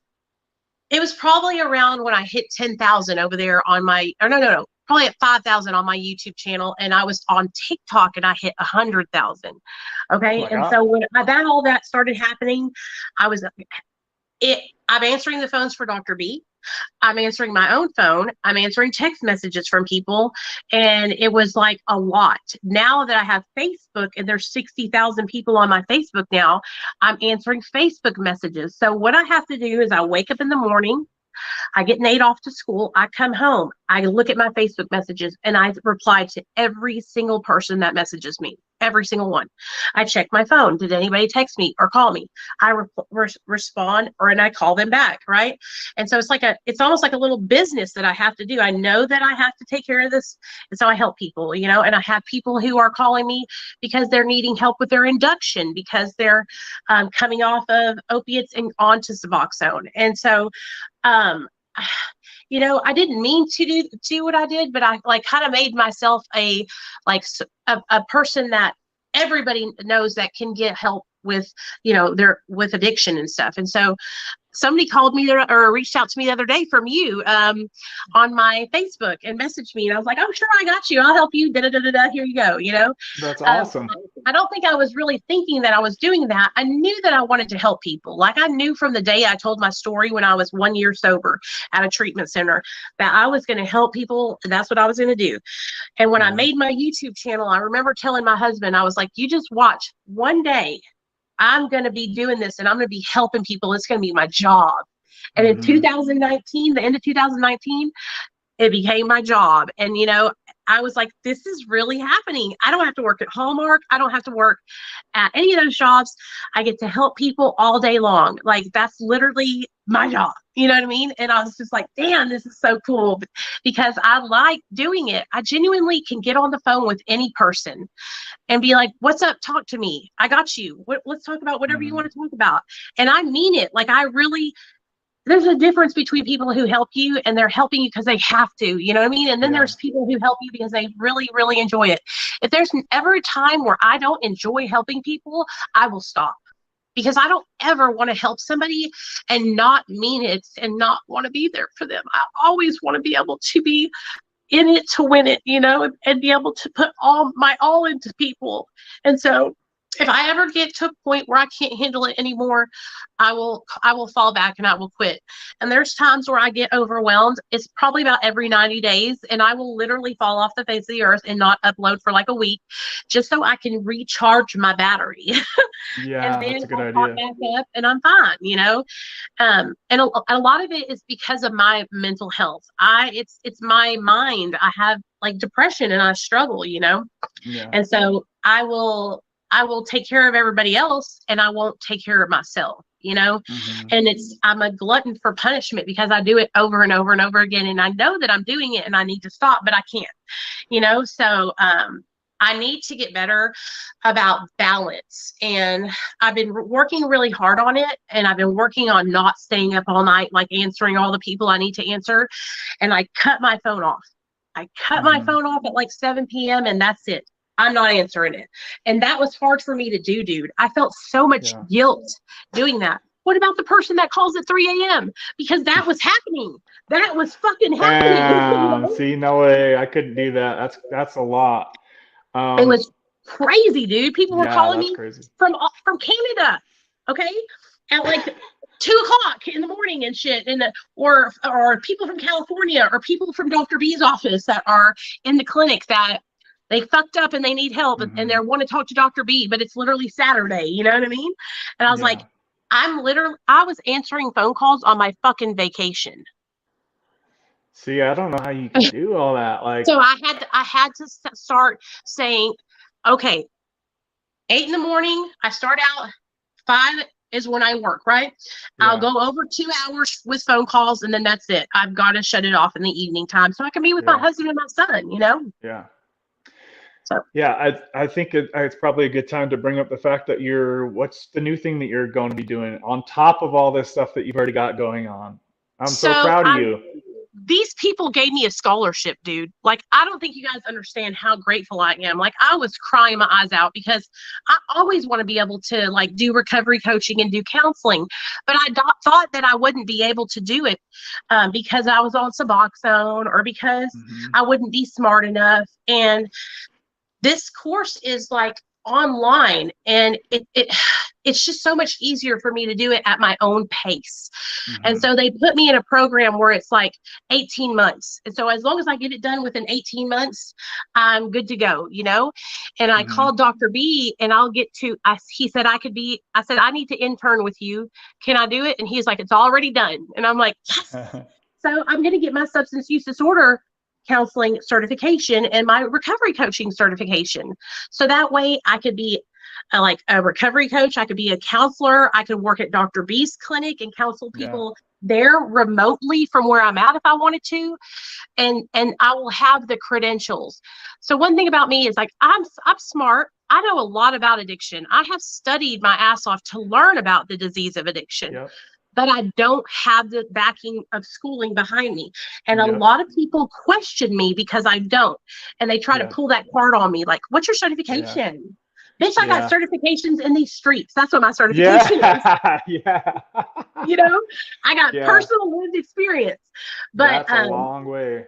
I wanted to be able to put people's minds at ease so they Yeah. know Nicole has been to school. She understands things. She knows what she needs to know. It's not so much for me, but it's a lot for other people because I Yeah. do want to provide the best services that I can to people. I never want to ever do something that could harm anybody, you know? So there are things that I can learn, like Yeah. professionalism and how to work with a client, not becoming their friends. Like that's the stuff that is really going to benefit me because Hmm. I struggle with a boundary, you know, with people. And Yeah. so that was a big deal for me, you guys. Like that they didn't have to do that. You know, I just reached out to them.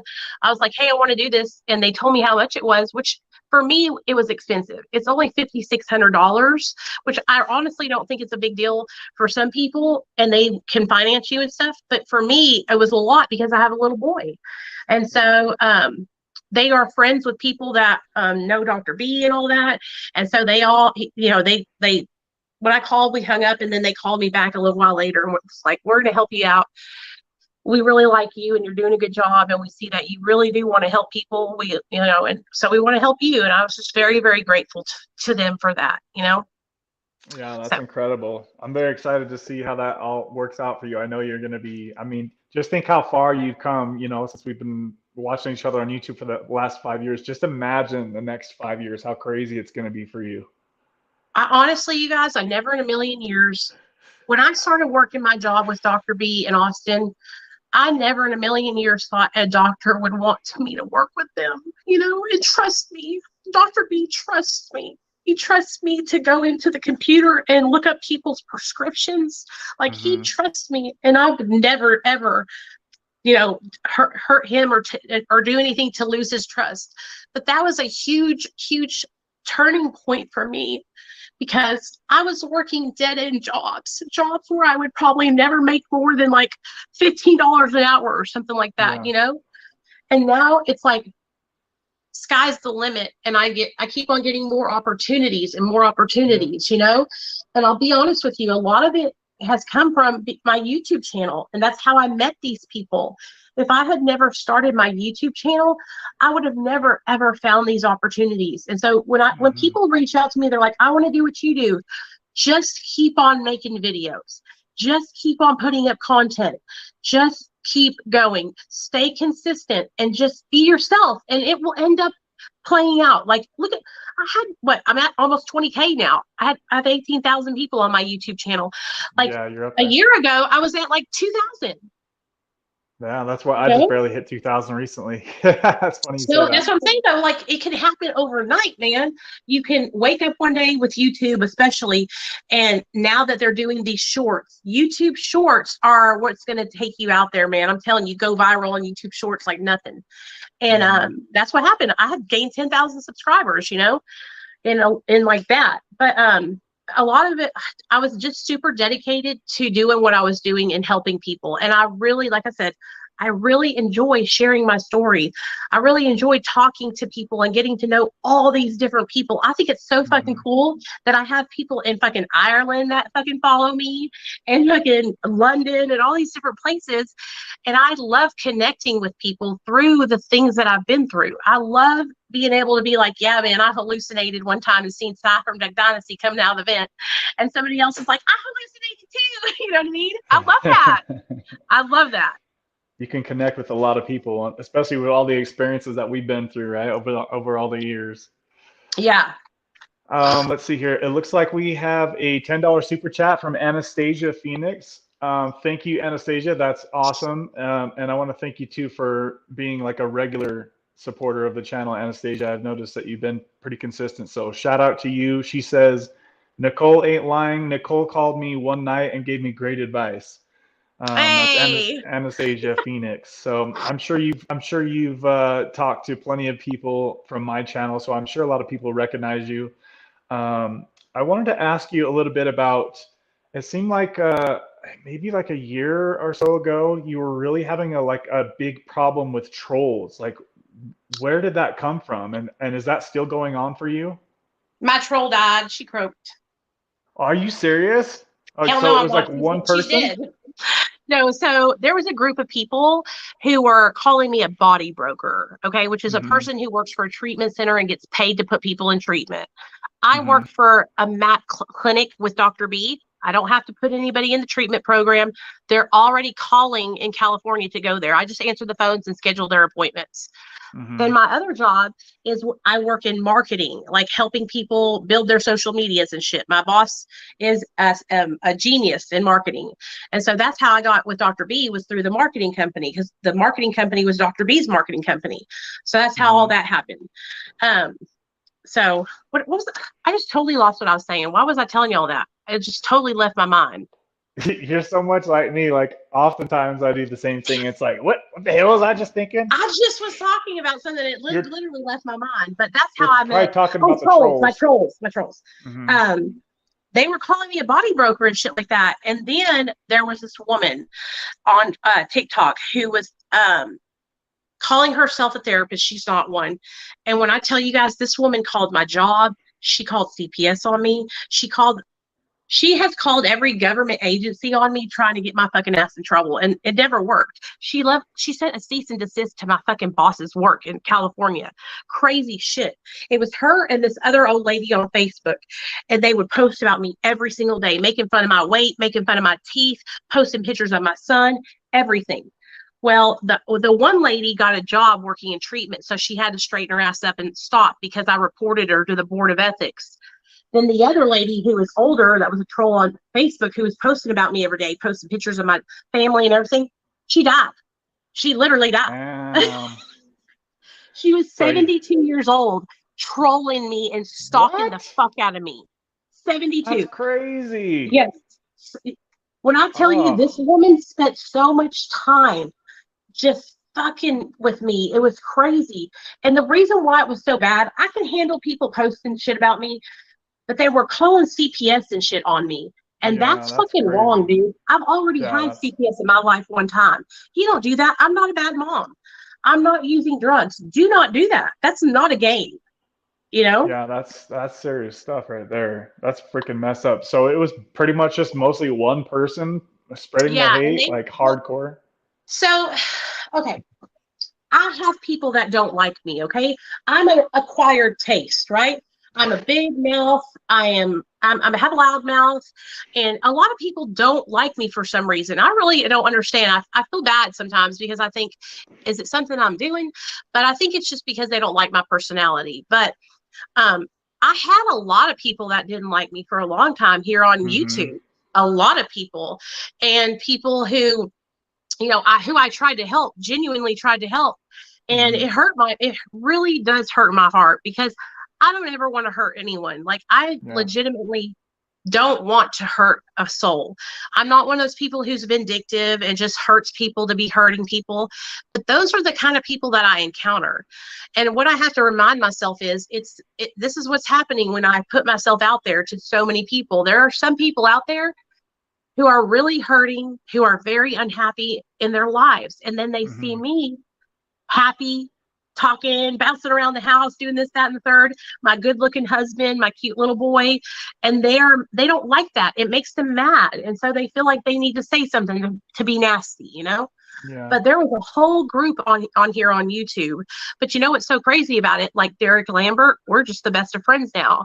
For the longest time, he was mad at me. You know what I mean? Like, hello? Okay, I'm probably still on. Um, for the longest time, Derek was mad at me, but like now, every single person that I ever had any kind of like beef with, we have all reconciled and we are all cool now. If I ever say something to somebody that hurts them, I will make amends. Like, I will right my wrong, you know? Um, and that's the thing about me. Like, I'm a bigger person. I will make sure that I make it right, but other people won't, and Mm-hmm. that's the problem. Like, I would go to people who I had who were mad at me or whatever, and I would try to make amends to them, or I would try to talk to them, and they would take it as a bad thing and still Mm-hmm. hate my guts. You know what I'm saying? When all I was trying to do was genuinely say, listen, if I hurt you, I'm sorry. I'm never in trying to do that. Like, and especially back then when I first started YouTube, because I was so crass about recovery and I was a hard ass about it. Yeah.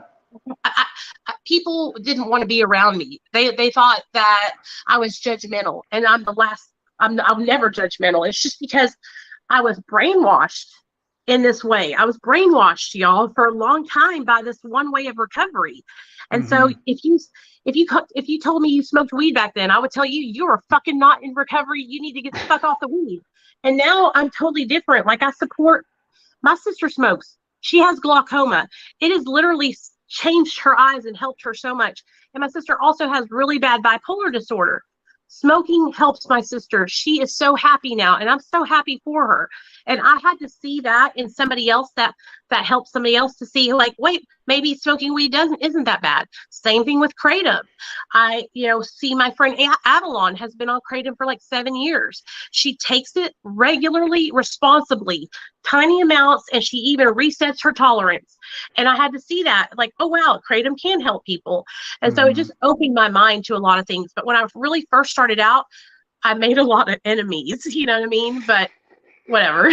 Yeah, it's been awesome to see like how you've just like grown as a woman over the years, because you're right. Like at first, like you have the kind of personality that can make a lot of people uncomfortable. I was actually talking about this on my random unplanned live stream like 2 nights ago. Like you have the kind of personality to where you just say like what's really on your mind. You don't, like most people, they're not comfortable doing that. So that's awesome. My grandma's a lot like you. Like she won't worry. Like she'll just say the shit straight up. She don't like sugarcoat every little word. So it's pretty rare of you, to be able to do that. And I could see, at first, like how you were so gung ho on everything. You weren't very open minded as you are now. Like you've grown a lot as far as like you were just talking about like kratom and smoking. Like, it's not just such a Nicole's way or the highway thing anymore. I can see that you're opening, Right. as you said, many more doors and avenues to connecting with other people that might not see. Because there's a lot of people on my channel that disagree with the things that I say, and that's totally fine. It's not my way or the highway. It's your experience. Everybody just share your experience, and let's get all the information out in the world so we can try to help somebody. That's basically what it all boils Yeah. down to. Yeah. For real. I don't know why Um, I do know why I was really fucking brainwashed, y'all. And the thing that was so funny about it is that I was brainwashed, but I was on Matt. You know what I mean? And I'll mhm. tell you, I felt so ashamed to get on Suboxone. It was the hardest decision I ever made in my life. And I don't feel shame at all anymore. Like, fuck them. I don't give a fuck. But for the Mhm. longest time, I had a lot of shame because I was on subs. I felt less Mhm. than, I felt not as recovered as other people. Like, it sucked, probably like the first 4 years I was on Suboxone. So I think that's a lot of the reason why, like, it came out in my videos, because I was insecure. Now I'm not, Yeah. now I feel like good in my skin. You know what I mean? Mhm. I gotcha. Okay, I've got just a couple other questions to ask you. In the meantime, do you got to get going, or can you go for a little bit longer? Um, I need to go in like 5-10 minutes because I have to Okay. post for this guy on his. So I manage people's social media accounts, and I Okay. have like 7 that I manage for my boss, and so I Okay. have to post for him at like 5:45. Okay. So we'll hurry up and wrap up here. I'm Or just else gonna I will fire stay off a. on here forever, y'all. Like, I love being on here, but I do have to do that because this guy is You're very good. particular, and if I'm 1 minute late, he'll freak out. You're good. No, you're good. I appreciate you going as long as you have. So I'll just throw off some questions. If you guys are watching right now, looks like we have 21 people in here. If you guys have a quick question for Nicole, throw it in there now, and I'll try to ask her as soon as I get through these couple questions, and then we can let her go. So if you guys have a question, fire it off now. Oh, okay. So let me ask you, did you have any teeth issues from Suboxone over the years? Not no. Hey, still got all your teeth? Still good? um, I do have like a receding gum line, but that is like Mhm. hereditary, and yeah, that's what I have, periodontal disease. And so I have to, like, I'm trying to repair my gums actually now, like through stimulating them and stuff, because I don't want my fucking teeth to fall out of my right here.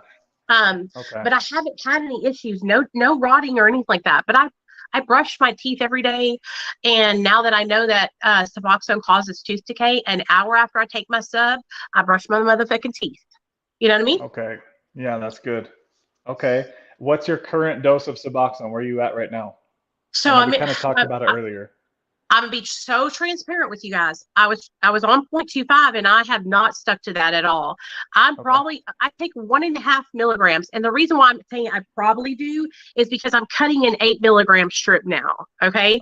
Because I left the clinic that I was at and went to another one. And so I just get the 8 milligram strips, but I cut them and they know that I'm on, they think I'm on 2 milligrams. Okay. So 2, 4, 6, 8, four pieces out of an 8 milligram.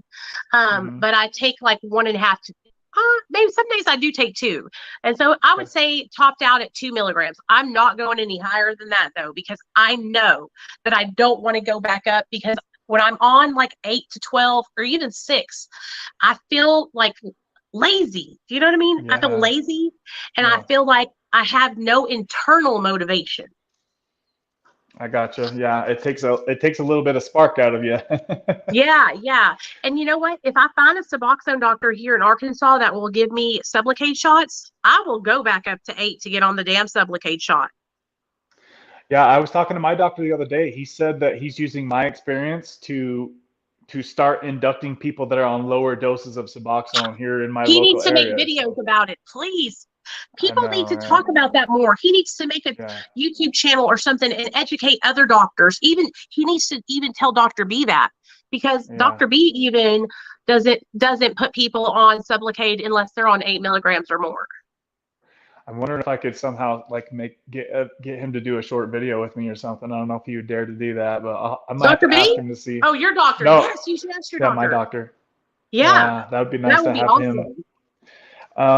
Okay, so talking about a little bit real quick, I know you only got a couple more minutes here. So what's for somebody who's trying to build their YouTube channel? I know like, let's just say if you were, from what you know about everything on YouTube and where you see my channel at, I mean, it's taken me 4 years to get 2,000 subscribers.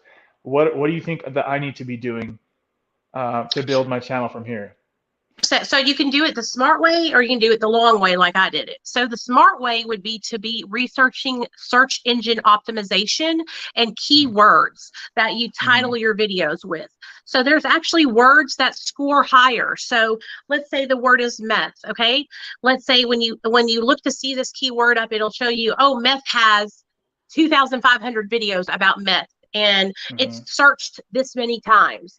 And so with these keywords in search engine optimization, SEO, it will point you in the right direction of words that you can use in your title that will help your videos to be found better. You know what I'm saying? My boss is really good at it. He gives me a whole list of titles. When I feel like doing it, I'll use his titles. You know what I'm saying? That's like the brainiac way to do it, would be from behind the scenes, using the tags, all that stuff. Now the short way to do it right now is to just produce shorts. All the shorts you can think of, opiate withdrawal tips, my experience with opiate withdrawal, 30 to 60-second videos in vertical form are what's going on right now. It's the fucking new thing. Instagram's doing it, Facebook's doing it, TikTok, because of TikTok, all these other platforms are trying to compete. So they're all doing these short form vertical videos. So you can really gain a lot of people off those shorts, and people are just scrolling shorts all day long like they do on TikTok. And then a lot of it is just consistency, being consistent and posting. I posted every day. Sometimes I posted multiple times a day. And networking, getting out there, asking people, hey, can I come on your channel? Like I broke into the fucking prison community because I was like, I've been to prison one time. I'm going to fucking go on a prison channel. And I got to go on that dude's channel that has like 500,000 subscribers, you know? Okay. And so networking and getting to know other YouTubers that will, throw you a bone and let you come on their channel, that helps out a lot. But I'll tell you this, like it took me a long time to build up to just 2,000 subscribers, right? Yeah. Like I started making videos in like the end of 2017. So 2018, 2017, 2018, 2019, I think I was at 1,500. And then I went on Death's channel, Lockdown 23-1. And that catapulted me up to like 2,000, And so just really, really networking, being consistent If you're smart and you know how to do SEO, get into that. That'll really, really help you take the time. I don't do it. I'm lazy as fuck. Take the time and make thumbnails for your videos. When people are scrolling through on YouTube, your thumbnail is what's going to grab their attention, right? So if you're talking about like shooting dope, you could put like, and a needle behind you, and I don't know, something like that, you know? It's all about stopping people from scrolling, right? People are scrolling mindlessly. What about you is going to make them stop and watch? What's special about you? Why would I want to watch your video? And that's what you got to think about. How can I make myself, you know, appealing to people that actually would want to sit and watch, you know? Yeah. And if you're doing it like we are doing it, I think a lot of the reason why I have been able to have some success is because I have nurtured a relationship with my following. I don't just come on and throw videos up and then go on about my day. Like, I spend time, and I have put time into the people that follow me, and they know that. And so they are loyal to me. And that has been a huge thing for me, is that I have spent a lot of time connecting with people, connecting with them, talking to them, like literally knowing them in real life, like on the phone and stuff. And I think that's really important. People can sense genuineness and authenticity. And if you're coming in with some fake ass bullshit, they're going to fucking know. And if you're just trying to gain subscribers, they're going to fucking know, you know? And so, like, really, I'm telling you, the best way to do it is to do it like where you really want to do it, you know, and you really care about people. And I think that helps a lot. But like I said, the smart way would be to look into that SEO shit, because my boss, he tells me about it all the time, but I just don't understand it. So that you're saying SEO, search engine optimization, like do Google searches on that or YouTube? So there's this thing, I don't really know how to explain it, but he showed me this thing where it's like a whole list of keywords, and then it shows you how many times those words have been searched. I have to ask him, and I'll text it to you, because you can access it. I think you might have to pay for it, like maybe $10 or something, but you can look up on this thing, and then it shows you like what keywords people are searching, because that's what YouTube is. It's like a search engine, right? Like Google or whatever, you know, you can go in and just like TikTok is turning into a search engine now, where people can type in opiates and it pulls up a whole bunch of opiate videos, you know? Yeah. So, yeah. Okay. I really appreciate the tips on that. Deb, if you could post a link to Nicole's channel here. I know somebody was just asking for a link to her channel. I'll make sure that I post a link to Nicole's channel in the description box at the top, and then also first thing in the comments. So if you guys haven't seen Nicole before, go check out her channel. She, as I mentioned earlier, guys, she's the most supportive person in this industry and what we do here on YouTube. Like, she works way harder than even I do, and I've been working my ass off lately here with you guys. So it is hard work, isn't it? It is a lot of work. Yeah, it's like sometimes when I look at how many videos I have, and I look at your channel, I'm like, holy crap, she's been putting in work for years. Like, dude, I was a psychopath at the beginning. I would literally go live 3 times in one day, and this is what I want you to hear me say. Like, they helped me. My YouTube channel helps me stay accountable. Yeah. They've helped me stay sober all these years. And I would come on and talk to them like they were my friends for 20 years. Because I'm not the kind of person that like hangs out with the girls. Like, these are my real friends. Y'all are my friends. And I feel like I sound so lame saying that, but it's the truth. And I wouldn't even be where I'm at if it wasn't for the people who have supported me, who truly supported me all these years and helped me to believe in myself. That's what they did for me, and they don't even realize it. They always tell me that I helped them so much, but they don't see how much they have helped me, truly helped me. It has made such a difference in my life, because I would have never, ever believed that I could do anything that I'm doing now. And people have steadily helped me and pushed me up and told me, you're going to do this, you're going to do that. And they have helped me. So that's what I tell everybody. You say that I help you, but you don't understand how much you've helped me. And I don't know. This is how I am. I feel so much, and I genuinely love and care about people. I've always been like this my whole life. And so I can't understand how to not be like this. You know what I mean? And so people People on YouTube have changed my life. My YouTube channel has been with me the whole time, longer than any of my other social medias. And so I always want people to know that they have helped me. Sorry, Yeah, I get so emotional, man, because it's true. I mean, it's true. You know, y'all have helped me so much. I'm so grateful. Yeah, it's like I said a little bit earlier, it's like we're all like connected in a way. It doesn't matter where at and we're at in the country you are. Like if you struggle with addiction and opiates and Suboxone, like we've all got this connection to each other. So it's just like being able to communicate with each other. It's like it's cool. I've just been watching you for years, and to have you here on the channel, like it's awesome. I really appreciate you taking I'm your so time sorry out that I didn't come on sooner, and I want to. You can come on my channel. I have to let me pick a. You tell me a good time, and let me just put it on a day, because since I have so much more responsibility on me now, I have gotten away from having people on and doing my YouTube like that. It's really convenient on TikTok because I can go live and then another TikToker can just go on there with me, and it's super easy. So that's how I have been doing it.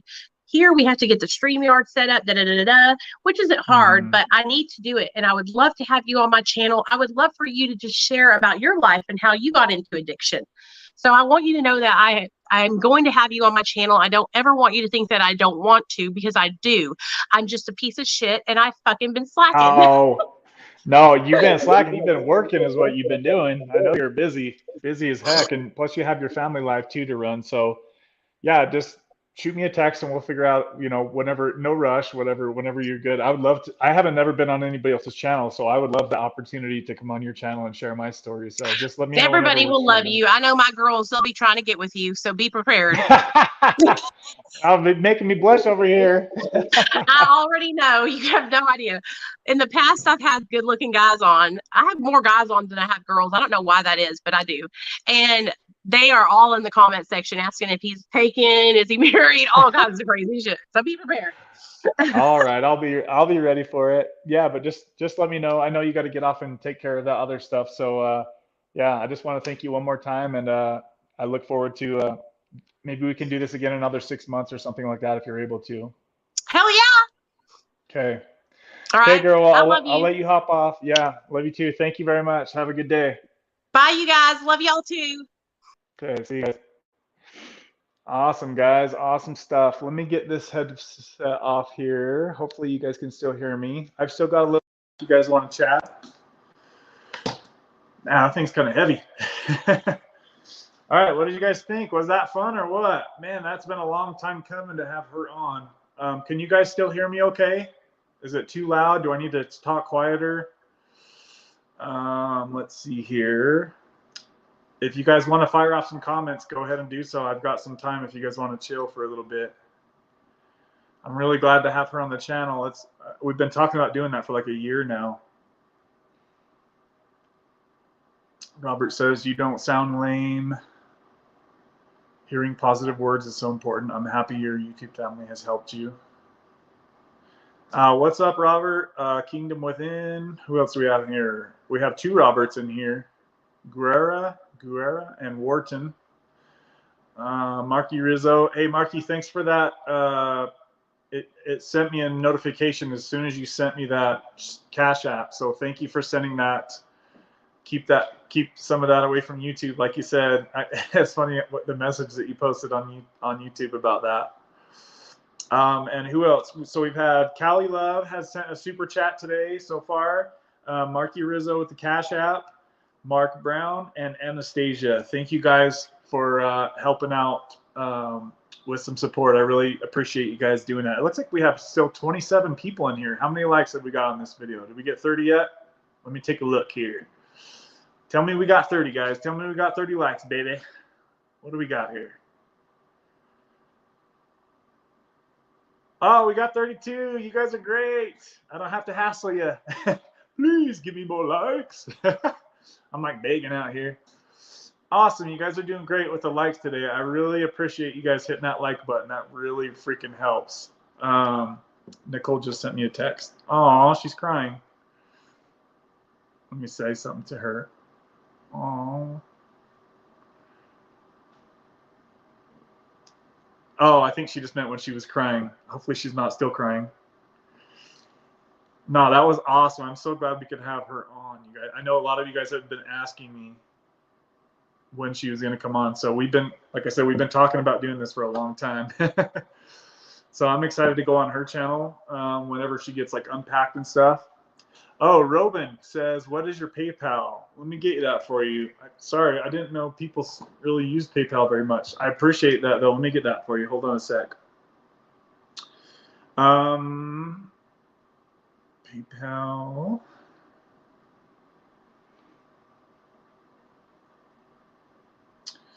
If you guys have any questions for me about anything, please post them in there now.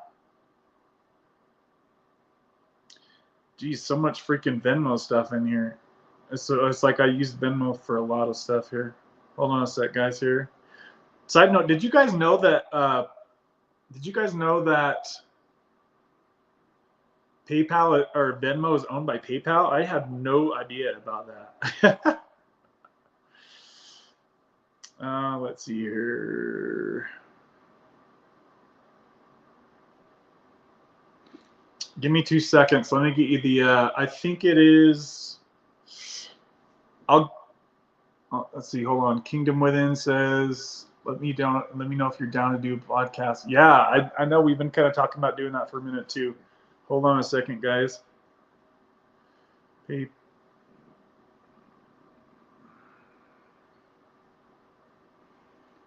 Also, I was going to ask you guys if you guys have any ideas on who you would like to have,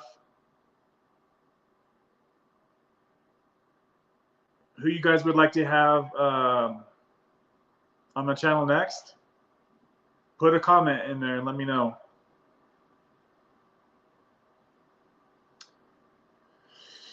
Ba-da-ba-ba-ba.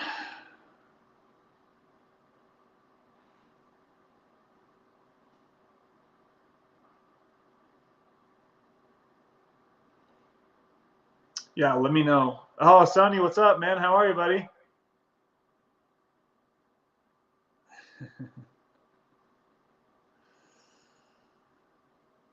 Grounded extracts. Yes, I still need to get with grounded extracts. I've got a kind of like a list of people. And as you guys know, I'm doing it like every other week. So next week it's just going to be me, because I feel like some people just want to do some shows with just me on here, right?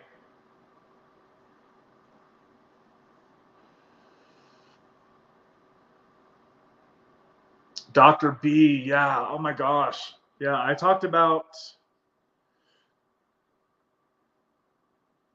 been talking to Dr. B a little bit here and there. I haven't talked to him for a while though. We were supposed to do, I was actually going to do a video on his channel like a year ago, but we never got around to it. Let's see here. Okay.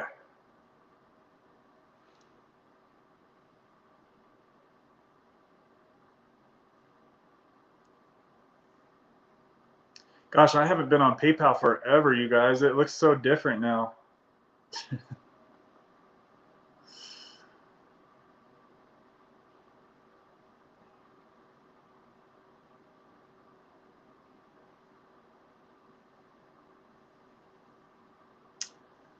There are people here that truly want to help others. Yes, there freaking is.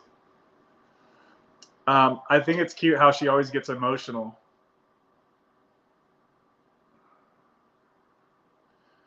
Sonny, how you been, man? Robert says, I need help getting out of this 4-year Suboxone addiction. It's just me and my mom, and she has dementia. I keep saying I need to stay on it to take care of her, but I'm 6 foot, 130 pounds. Any ideas?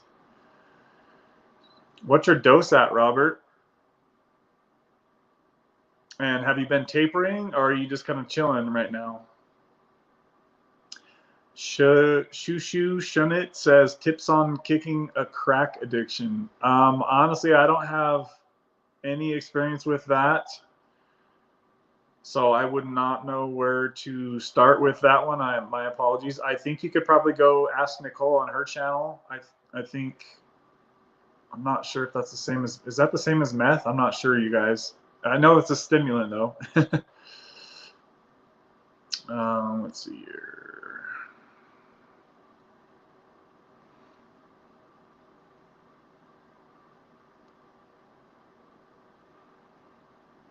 Ba, ba, ba, ba.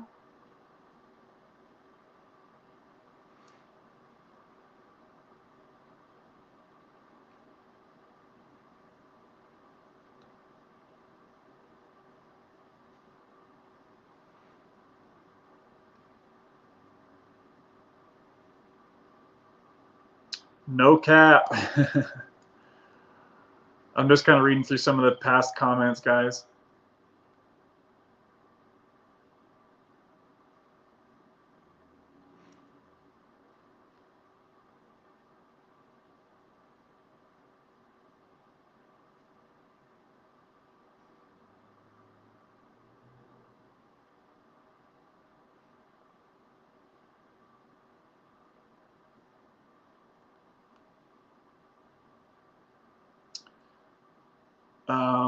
Marky says, Robert Wharton, 100% united we stand. Has anybody seen Kevin C? I haven't seen Kevin C in here. I know he's been talking about coming on here. Stockton Slapper, what's up? He says, good one, bro. Glad you're keeping it up. How's that last shot doing for you? It's doing really good. I got a shot a week ago now. It's funny, you guys, because in my lower stomach area, I can't even see the shot, right? But when it's on like my upper ab area where I have less body fat, I can still see the one from 6 weeks ago now. It's crazy how if you have less fat, you're going to see the shot a lot more.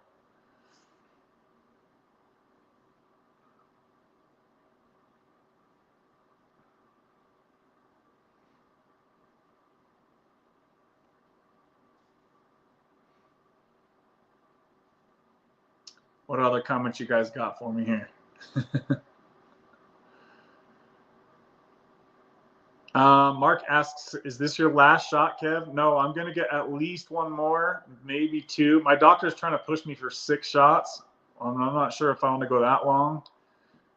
He was kind of trying to push me towards that last time we talked. He's like, just a couple more and we're done. And I'm like, I don't really want to go 6 shots. But 4 for sure. So Tommy, minimum the shot should last 30 days, but my last shot I went 37 days, so I went 5 weeks. You're supposed to go in every month, but you guys know how I'm always trying to do like things different, like alternatively, and doing like testing and stuff. So I'm going to push myself even farther this time, right? So I'm going to go 6 to 7 weeks this time between shots, and just let you guys know how I'm feeling. If there's like a huge drop off in between shots, if I push it out that far, because there's going to be people that are going to wonder in the future, you know, if I take my shot, do I have to get it right on the dot every month, right? And I want to know like what it feels like to have that drop off, if there is one. And I want to let you guys know if there is one, and I don't think there's going to be. That's why I'm going to push myself with it. A little bit earlier, Marky says, Tommy, I took kratom for 6 to 7 weeks pre-iboga. So there's somebody, I think it's Tommy that's going to be doing iboga in the next few weeks or something like that. He's been tapering. I appreciate everyone here. Tommy, are you going to get it, bro? Just want to be successful. Kingdom asks where Nicole's channel is. I know Deb posted that. Thank you, Deb.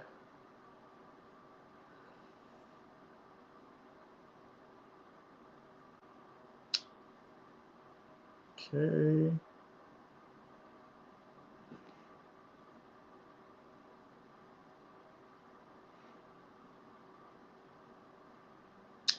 Do you withdraw? Oh, you already asked me that. Do you withdraw?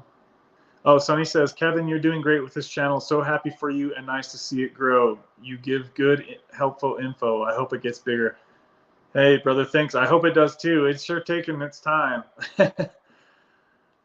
it's like I start to see progression with the channel, like subscribers start to go, and then I'll start to make a ton of videos, and then it's like it drops off. It's like, what the heck? I'm doing all these videos and then it stops growing. So I don't know. It's just really confusing how YouTube works. It's like when the algorithm starts to favor you, you need to be ready. Eli checking in. How's your shot treating you? Having to supplement any? Stockton Slapper. That's a great question. No, I don't even have Suboxone anymore to supplement if I wanted to.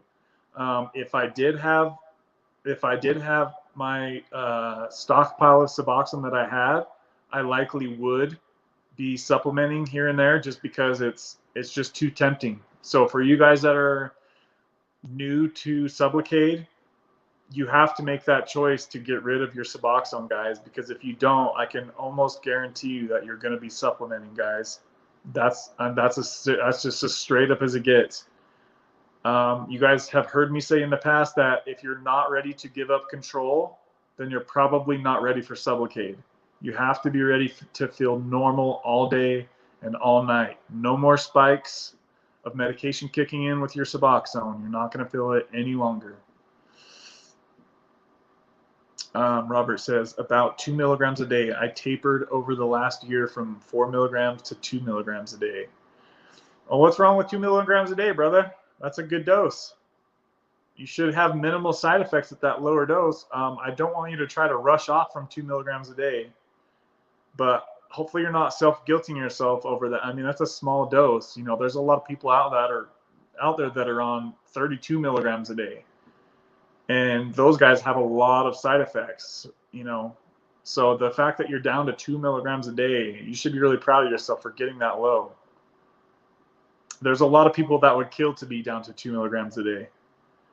Now, I mean, if you've got many years of clean time, you know, and you're not worried about relapsing, then continue pushing forward with your taper. But be careful getting below 2 milligrams. It does get harder as you go lower, as you guys seen.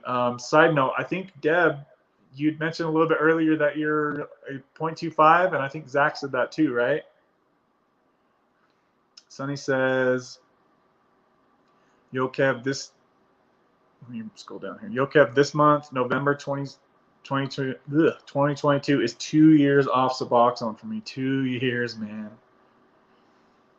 Damn it, Sonny, I wish you still had your videos up. I like to go watch like people's old school videos and just like keep up with them. And I know a lot of people still talk about how they miss seeing your videos. I wish you could still have those up for whatever reason. I know your work stuff, I think, is what it was. But props to you, brother. I'm really proud of you that you've been able to put this behind you. I bet you wouldn't go back for a freaking $1 million, right?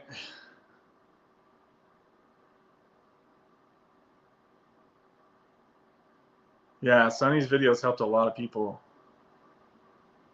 just to see that it was possible. Because at that time when Sonny got off, there wasn't a lot of people getting off. I'm all for Kratom to get off subs, but again, it's a slippery slope, and you gotta be smart with it if you really want the prize in the end.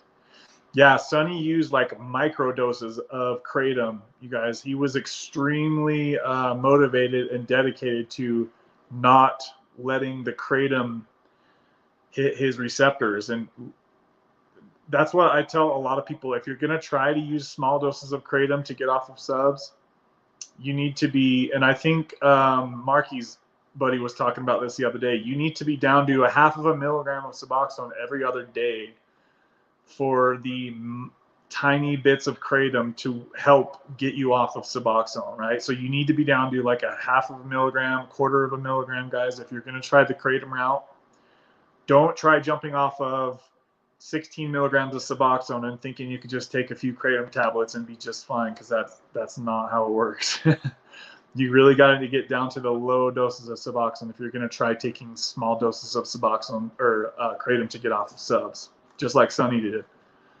Just basically, I think Sonny just took a couple of capsules at night just to get some sleep, just to keep him out of withdrawal for sleep, and then during the day, you just need to go at it. Kicking Addiction, are you into hidden history? No, I'm not, brother. Thanks, Marky. I'm glad I could help. Sonny. Thebaine is what you're up against. Look that up. Thebaine, did I say that right, Marky? Yes, tiny amount of subs for a long time before kratom. Yeah, I seen Jen recently try to come off of 16 milligrams of Suboxone, and she thought kratom was just a joke. She's like, it's not doing anything. So just to let you guys know, if you're on a higher dose of Suboxone and you try taking kratom, you're probably not even going to feel it at all. And if you do, you're going to need to take a ton of it, and that's going to be really bad for your liver, guys. If you're scooping down a ton of kratom each day, I think you're not using it the right way. That's going to be hard on your system. Kratom is just a step down off of subs because the half-life is so much shorter. That's what Robert says.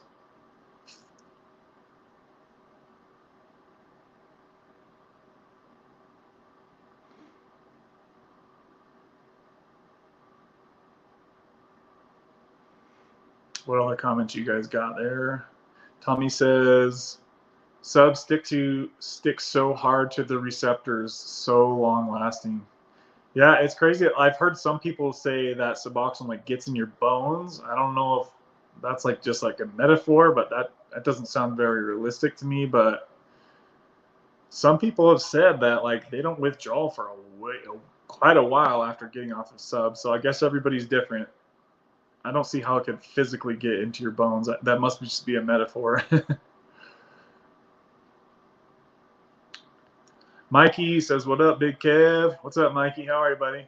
Did you tell your doctor to get your testosterone dose figured out? Because that was ridiculous what he was telling you to take. Tell your doctor, Mikey, to look at the half-life of testosterone. It's certainly not 3 weeks. I think Mikey just got started on TRT, and his doctor was trying to tell him to dose once every 3 weeks. Correct me if I'm wrong, Mikey, if you're still in here, but that's not good. That just goes to show you guys that not all doctors know everything about everything, and you shouldn't really expect them to. You know, if you find a doctor that specializes in TRT or hormone replacement therapy, then they're going to take a lot better care of you rather than like my family.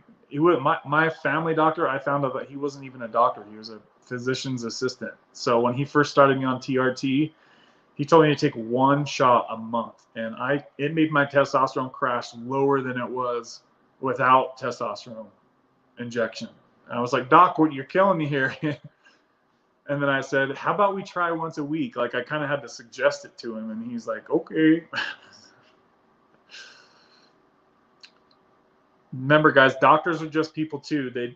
Not all doctors are created equal, and not all doctors know everything about every medication and every little angle about, you know, there's some of these medications, there's a lot to them.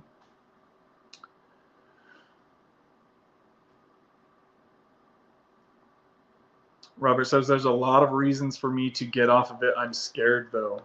What are you scared about, brother? You know, if you're at 2 milligrams, if you're scared and you don't want to taper from here, you could always just go get 1 or 2 shots of Sublocade and just be done with it. That's what a lot of people are starting to do. I don't know if you have insurance or not.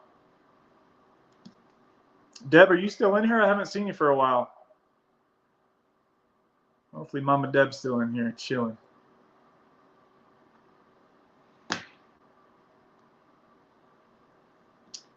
Let me just make sure Nicole's okay. Nicole says, thank you so much.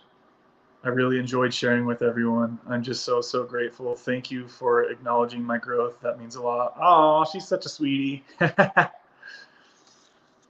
Yeah, guys, Nicole, like I'm sure if you guys have seen Nicole's channel over the years, like she's definitely matured and grown a lot, just as far as like how she, you know, she respects everybody, and she's just really open to learning a lot, you can tell. And that's so cool that she's going to become like an actual real life counselor on top of having all the experience that she has. She's going to freaking kill it.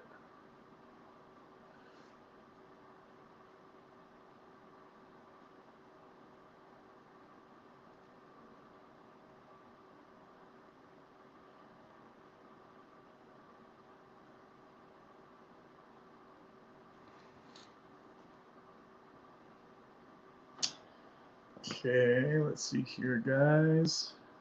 What else you guys got? Okay, so Tommy says I take 200 milligrams of testosterone a week when I'm off cycle. Okay, so Tommy, you're blasting and cruising then, right? That's what I used to do when I used to take cycles back in the day. I would do 8 weeks on cycle, and I would cruise on 200 milligrams for 8 weeks. We used to call it blast and cruise. I'm sure that's probably what you call it too.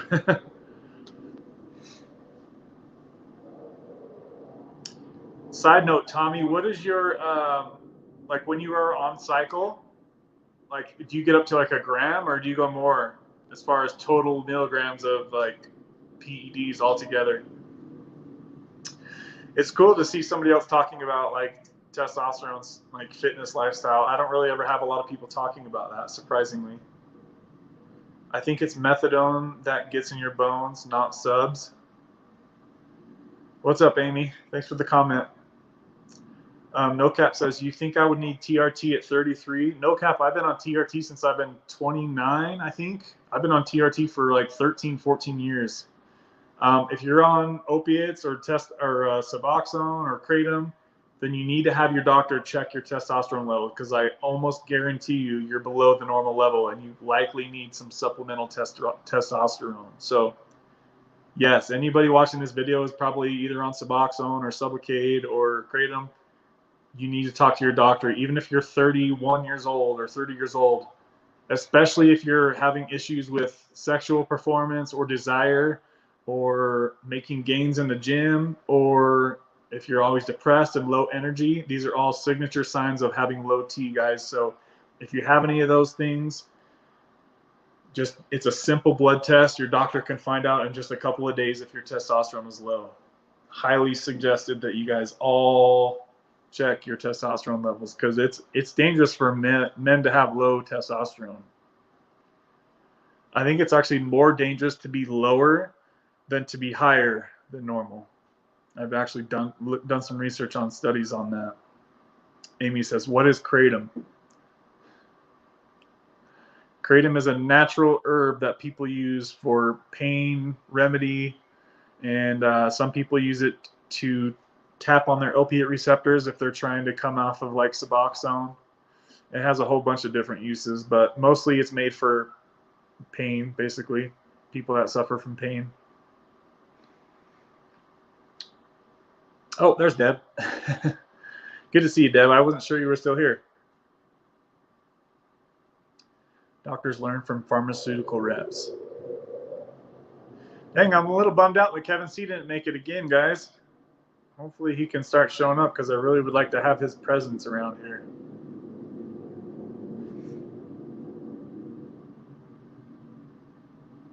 I'm here, Kev. Some people get it. Marky Rizzo, we know. So afraid of the withdrawals. I'm scared to death, but I think it's time.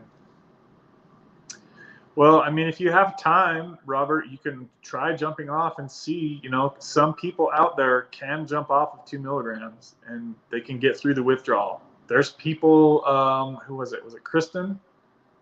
Or no, Cindy. Cindy jumped off of like 24 milligrams cold turkey and she made it through. She said it was obviously not easy, but some people can do it. So the only way you'll know is if you try, right? And just a quick side note, sorry for being repetitive, guys, but if you guys ever try jumping off of Suboxone and you make it 3, 4, 5 days, that's a perfect time to cut your dose in half. Do not suffer for nothing, guys. That's the perfect time. If you jump off of 2 milligrams, Robert, and you make it 4 or 5 days and you just can't go any further, then that's fine. Just come on at half the dose, which would be 1 milligram. That's a perfect way to speed up a taper. If you guys have to do a fast taper for whatever reason, that's probably the fastest way to do it, is to just do like test jumps, I could call them, right? You could jump off for a week at a time or 4 days, cut your dose in half, then come back on and stabilize at that dose. And then if you have another, maybe a couple weeks down the road, you can do that again. That's a good chance to go from 1 milligram to half a milligram if you can come off for 4 or 5 days and just suffer it out for a little bit. Or you might not suffer bad at all. I know Sunny shared on the video that Sunny and I made, somebody in close in Sunny's life jumped off and didn't have hardly any withdrawals at all. And so there are people out there that can do it, and it's not that bad. So I know a lot of the stuff is in our head, you guys. Rachel says, gotta run, guys. See you next week. Okay, Rachel, have a good night. Thanks for stopping by. Tommy says, I'm off for at least 3 months. That's good, man, that you're giving your body time to normalize. Go donate your blood before you go back on cycle, Tommy. Get them red blood. Test your red blood cells and make sure that you do an oil change for your body. I'm here. How often are you live? Amy, I go live every Wednesday at the same time. And the time that I start is 3 p.m. Mountain Time, which is 4 p.m. Central, 5 p.m. Eastern.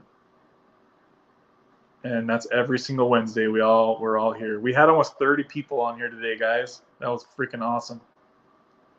It was so funny too, because remember how I was like sniffling a lot when I had the doctor on a couple weeks ago? So whenever I have this on, I'm like, now I'm super paranoid to be sniffling the whole time. So before I started the show, I had these on, and Nicole texted me. She's like, what's all that sniffling? So I took a shot of this, which helps me stop being so stuffy and sniffly. She texted me, she's like, what's all that sniffling? I was like, I'm sorry, I'm just trying to clear my nose before we start so I'm not sniffing in your ear all day. That shit was funny. I gotta talk to her about that. I felt so dumb, you guys, after that live stream. Like, because I didn't know, I forgot that the microphone was right here. So every time I sniffed, it was like right in your ear, guys. And I felt so bad. It kind of ruined part of the stream. For me, anyway. It was like, that's all I can freaking hear. So now I'm like self-conscious about sniffing on air. So Tommy says, testosterone 600 to 700 milligrams a week when I'm on cycle. Is that all you take, Tommy, is testosterone?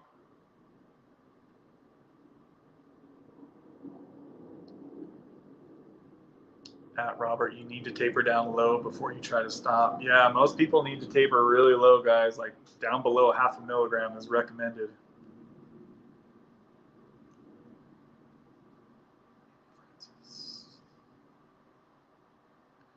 Suboxone took away my ability to sneeze. I don't know why. That's interesting.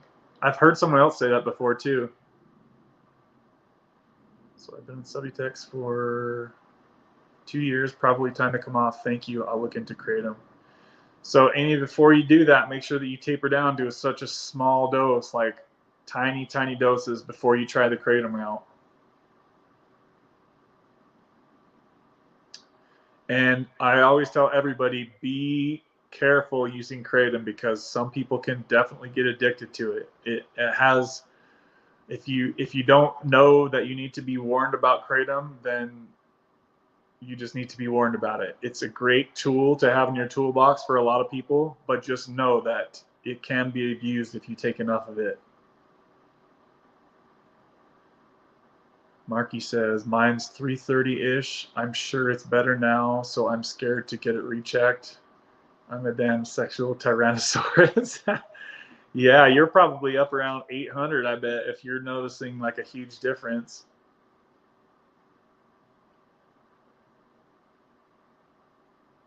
Marky says, I sneezed for 6 months straight when I stopped.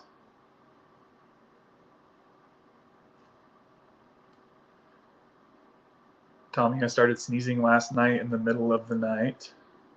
Deb's getting down to a little tiny crumb, guys. 1/4 milligram, Deb, you said. That's interesting that you guys are having, and I think Zach said it too. Zach said that he's doing teeth grinding. I've only ever had that when I was on, what's that stimulant? I think Nicole was talking about it. It's called, what's it called, guys?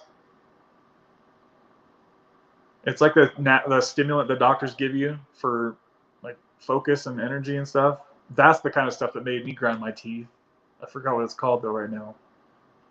Adderall, that's what it was. Adderall makes me like biting my cheek and crap. Like, what the hell? That's scary. Teeth grinding got Marky too on sub. That's crazy, guys. I never did that. It just goes to show you how different we all are. Did you guys see that poll that I did about what people are feeling once their Suboxone kicks in? And most people said that they get energy. And then the other half were like, they get anxiety relief. Okay, so Deb's down to 1/4 milligram. Yep, that is awesome. So probably maybe just chill for a couple months right there, Deb, right? And then you should be about done. Testosterone, Masterone, Anavar, T-ball. Yeah, dude, you got to see that video coming out Friday, Tommy.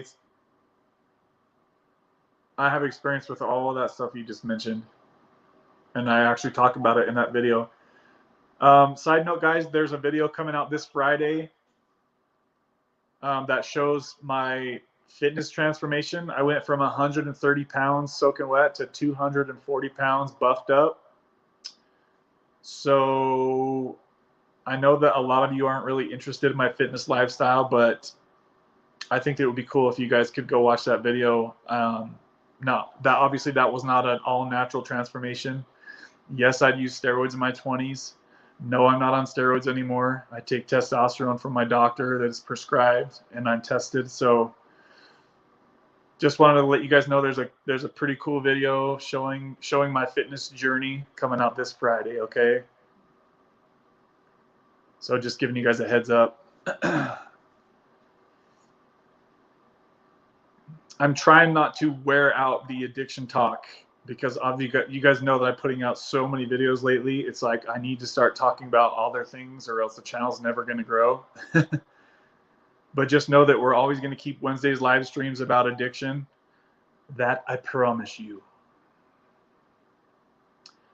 Did you guys see that random live stream I did 2 nights ago? I literally sat there for like 9 minutes before somebody even jumped on. It's crazy how different it is, how big of a difference it is, like having my normal pre-planned streams where everybody knows, and then when I just jump on, I was like, dang, nobody's even gonna hop on here at all. I just sat there, waited and waited, but we ended up having it was like 10 people or so hop on. I was just trying to give the people that can't get on the normal Wednesdays like a time to chat with me and hang out. And that's really all that was about. Plus, I was just really bored. Robert says, thank you, Deb Woods. I'm getting a lot of help from you guys. Yeah, man. Like, you can make plenty of friends in the chat or even in the comments section, guys. Like, you can find like taper buddies that you guys push each other along to the next dose. I know a lot of people do that on this channel. Find your people here in the comments section because trust me, there's somebody for everybody. Go through the comments, you'll find your person, and you guys can become friends offline or whatever. This is a big-ass family we got here, guys, and it's going to keep growing, baby. Yeah, ADD meds, Mark Brown says. Mark, I'm so happy you could make it, brother. You've been pretty consistent lately. I really appreciate that.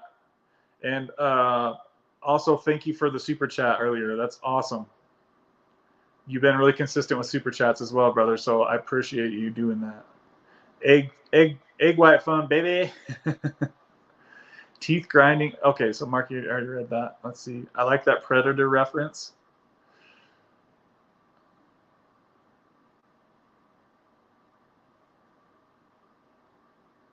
I'm kind of skimming around the comments, guys. Forgive me. Did I miss like any hardcore comments that I need to go back from earlier? As you guys know, it's hard for me to keep up on the comments when I have a guest on. So yeah, Adderall, Deb. So Tommy says, I get tons of energy off subs. Yeah, that blows my mind how many people get energy because I never got that. I get like relaxed and calm off of it. Hold on a sec, guys.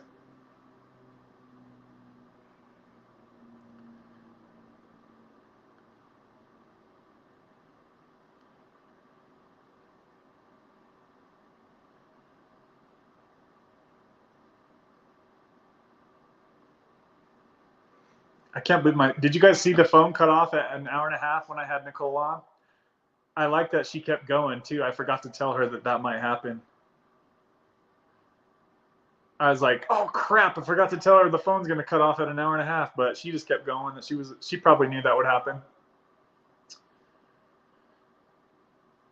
Yes, Mark Brown, that video is coming Friday. Oh, and that just reminded me too. I think it was Kristen had asked me on a comment last night because some of you guys might remember that I said as soon as we get to 2,000 subscribers, I'm gonna post a video, like a really deep video that I have not showed anybody ever, because it brings me back to that deep dark time when I was in my active addiction. I'm gonna show you guys that video, but I need to put it together because there's a few parts to that video that are key. Like, I don't want to give too much of it away, but like I have a part to the video of when I had my 15-year-old dog Jersey. She had died, my little Chihuahua Jersey, and like I have that video. Like I recorded a video of her the day before she died, and that's just like when I was literally I got through a 6-year breakup with the longest girlfriend I ever had, and then my dog died, and it's just like you could tell I was in so much pain, you guys, and I was at the worst of my addiction at this point. So I'm gonna put this video together. It will be coming out soon on the channel. So I mean, I watched my dog about Jersey the other day, and I literally started bawling like a baby because she meant so much to me, you guys. She was just like Izzy, but I had her for 15 years. So I don't have any kids, right? So she was like my little baby. So it's going to be hard to put that video together, but it is coming soon. It'll probably be on the channel in about 10 days or so. So watch out for that video, guys. Tommy Reed says, put the video up now. I got to stick to the schedule, brother. I've got videos all planned out. So every Monday and Friday, I'll be dropping a video at the same time that we go live. And then every Wednesday, we're going to do the live. And then I'll just be having little short random videos placed throughout the week to fill the gap in between there. So that way you guys, if you want to, you can check in almost every day and see something at the 3 p.m. Mountain Time. There should be something, either a short video or a live, whatever it is. I'm a little worried that I'm going to run out of ideas because I'm putting out so many videos lately. I'm so happy I found your channel. When I'm suffering from my taper, I have your channel to go to. That's awesome, Tommy. Yeah, I remember you told me something like I saved your life. You said that on the last live stream, so that was awesome for you to let me know that. Like it's such a good feeling to know that I'm just sitting here in my kitchen and I'm helping somebody at least have something to relate to, worst case scenario. You know what I mean? Like, you guys can go back and look at my old failure videos of me failing coming off of Suboxone. You can watch me have success tapering. Like I've got all of the stuff on here. I've got over 200 videos now. So if you guys are ever bored and you like to listen to this kind of stuff, just go through my old video histories. We now have this is episode 25 of the Wednesday live streams. We have like almost unlimited content you guys can watch if you're bored. You can go back and see what I was doing a couple years ago. Like, things have changed for sure. Mark Brown says, you're welcome, Kev.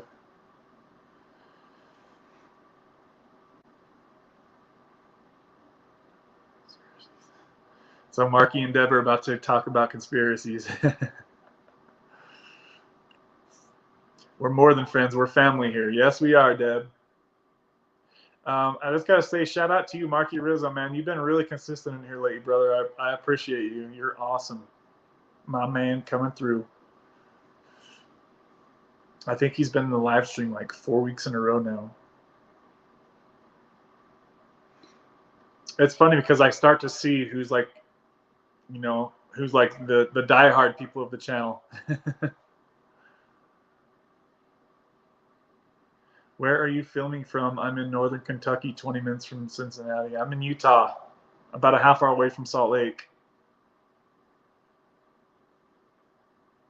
I have a friend that lives in Kentucky. Northern Kentucky. Oh, what's her name over there in Kentucky? She's really pretty. Kirsty? Do you know her? I know Kentucky's like a small town. There's not a lot of people out there, it seems like. She's really pretty though. Kirsty, and her husband's name is what's his name? Cameron? Kirsty Cameron? I don't know, something like that. Really attractive couple. Let's see here. When the guy said he was a sexual Tyrannosaurus, Jesse Venture says it in Predator. Oh, I didn't know that. So I think that's why I was confused when he said something about the Predator comment. And he makes fun of the guys in the scene because no one but him will try his dip or chew. Dude, I love that movie, The Predator. I was just watching a Terminator from 2015 on TV last night.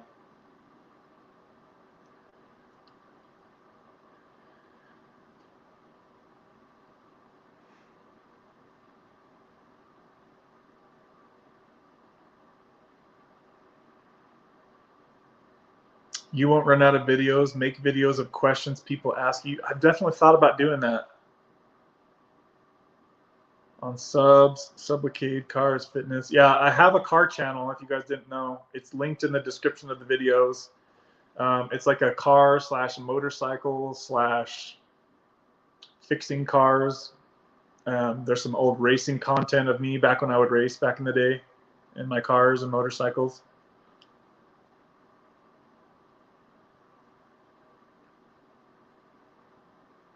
Like a chameleon that uses the jungle.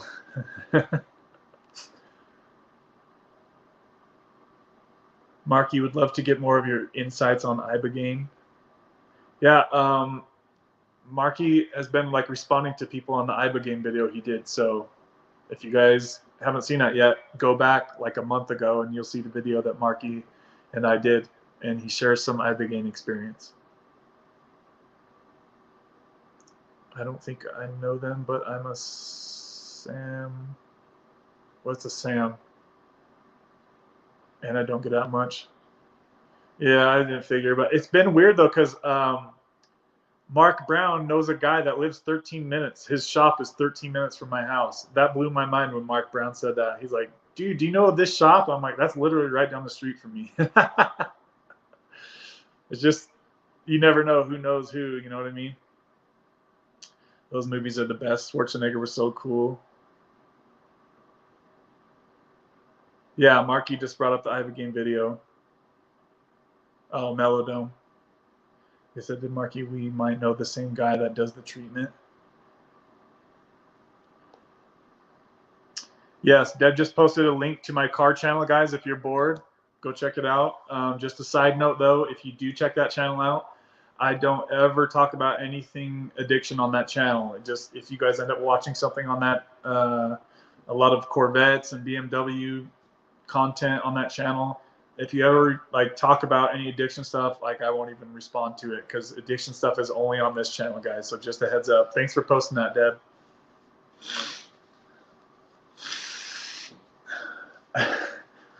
That shit was so funny when Nicole was like, what's that sniffing sound?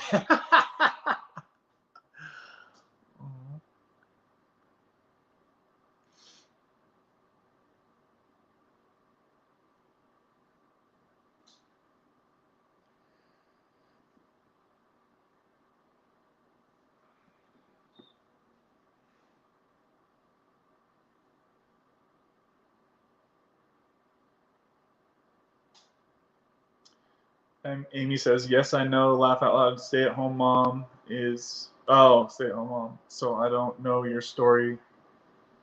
I take it you tapered off subs. I'm so nervous. How did you do? I've tapered up and down off of Suboxone many times over the years. All the videos are still on my channel, but I'm actually on Sublocade now, which is the once a month injection in my stomach. Have you heard of that, Amy? And so with the help of that, I've been able to stop daily dosing Suboxone.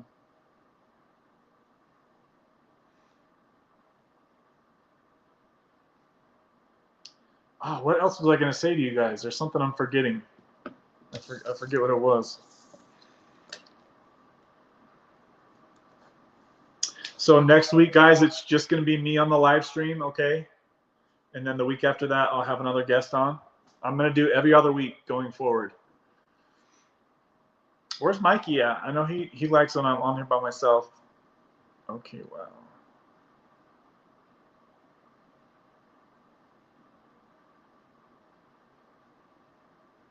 And Marky, Callie was asking me, she was like, so how do you pee then? Like, that's a good question. I'm curious about that. How do you, when you're on your iboga mission, when do you pee? Like, can you just stop and like go walk to the bathroom, or how does that whole thing work? I'm really curious. And she had a couple other good questions. I tried to give her your email, but she did. I don't think she reached out to you. I know she's really busy.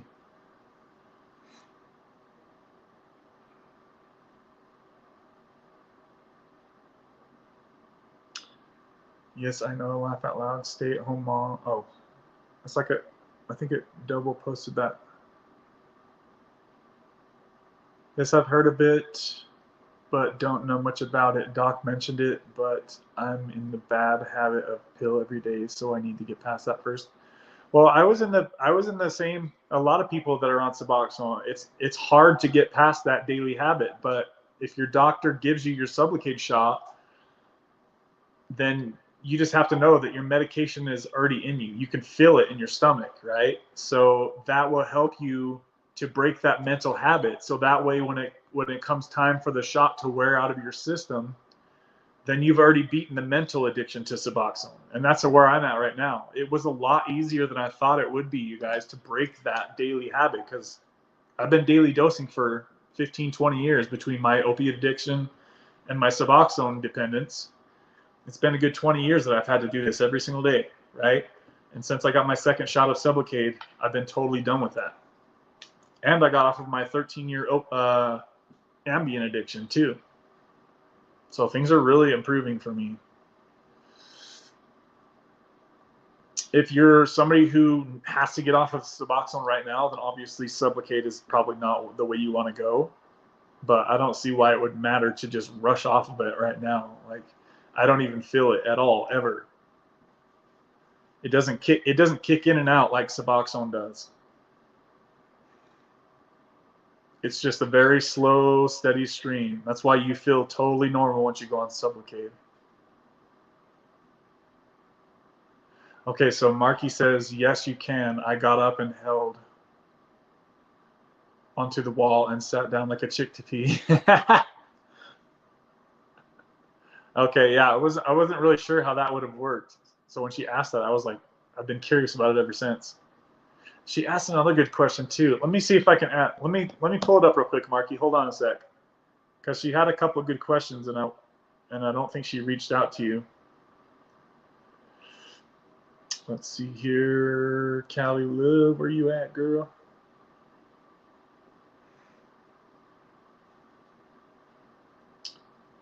Hold on a sec, Marky. I'm gonna get this question from Callie, since I don't think.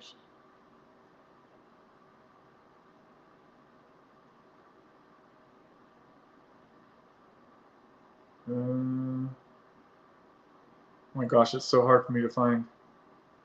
Okay, here we go.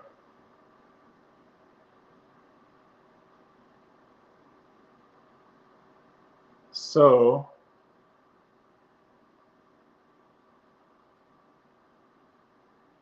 okay, here we go, Marky. So she says, my question about Iboga was, how do you go to the bathroom, which we already just talked about, and she says, or how do you eat for those 4 days? Like, what do you do for eating? What did you do for eating, Marky? Did you like have somebody bring in some food every once in a while, or were you able to consciously eat it, or how does that work? Yeah, once she asked me those questions, I was like, wait, how does that work? And I know since a lot of people are asking about Iboga stuff, it might be good for you to answer that right now if you could. Amy, you got this low and slow taper. Yes, Mark, I need to get past the mental part. It's really hard. Yeah, the mental part is hard. Hey, Zach, good to see you, man. Finally in the chat. Busy night. Zach usually puts us on play and drives around as he's working.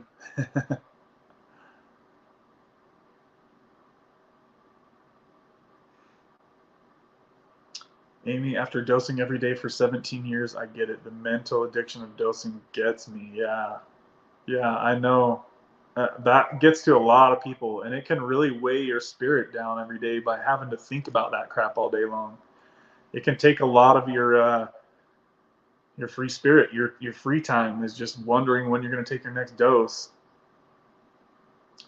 Okay, you don't. You fast basically. Okay, so iboga is a stimulant, so you probably aren't even hungry if you're stimulated like that. But after, wait until you taste the food. It's a whole new level of flavor. Damn, dude, that's cool. Yeah, I was really curious when she asked those questions, so I'm glad I asked you here. That's good to know, man. I'm sure a lot of other people are going to see this too going forward. Amy, my brain tells me every 4 hours, but I'm using positive self-talk to get past it. Did Amy say what dose she's on? I can't remember. Let me see if I can scroll up a little bit. We're at 2 hours and 39 minutes, guys. We'll probably wrap it up in about 5 minutes. So if you have any last comments or questions, please send them now. Fire them off, guys. How many likes did we get? Let me check. You know I got to check these likes. I think today was the most liked video we've had for a while. Let me double check here, guys. I always get lost when I try to find this. Where are we? There we go.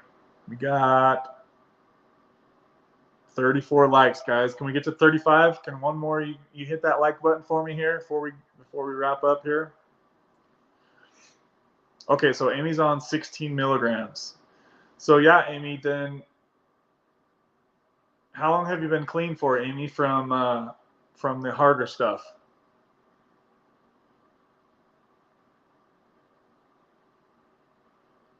Zach says, good night, everybody. Hope you all can sleep good. Yes. Good night, Zach. Thanks for hanging out, man, and listening. Keep kicking butt with your taper, brother. I know you're down to 1/4 milligram. Proud of you. Proud of you, Deb, too. You guys are kicking butt with 1/4. Can you guys believe that they're down to 1/4 milligram? 1/4 milligram. Like, that is, you can't even see that dose. That's so small.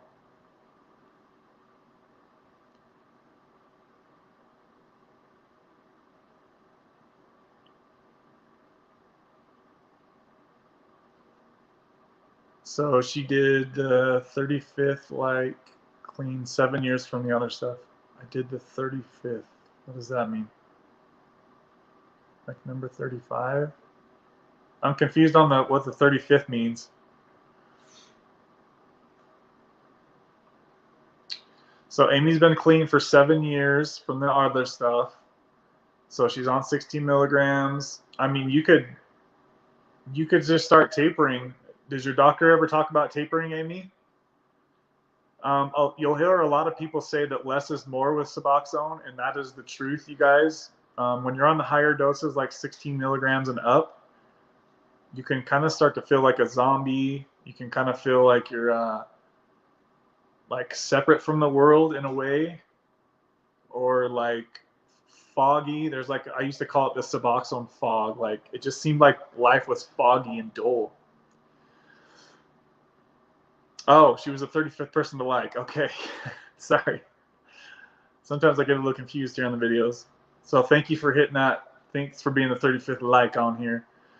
No, the doctor doesn't talk to me about taper. Well, there's some people that just start to take their taper into their own hands, but I suggest you do it with the doctor.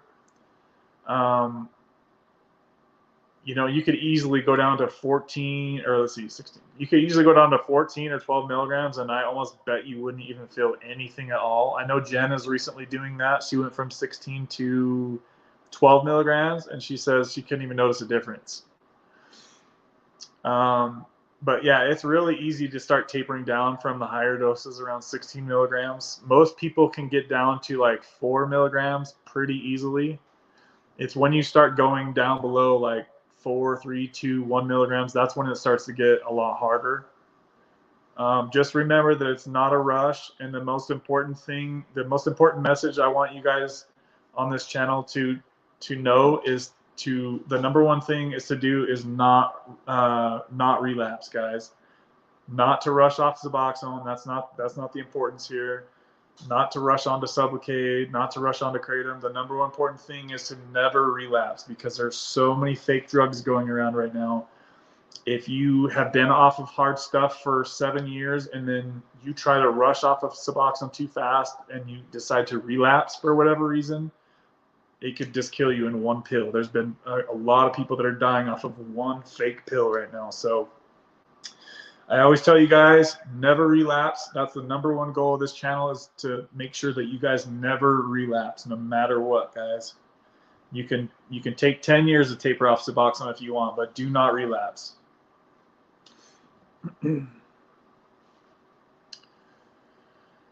Zach says, if you have a hard time tapering, then when you drop your levels, split up the dose to have a more even, stable feeling through the day and night. Try 3 or 4 doses. It's so much easier for me. Yeah, I always did good with 2 doses.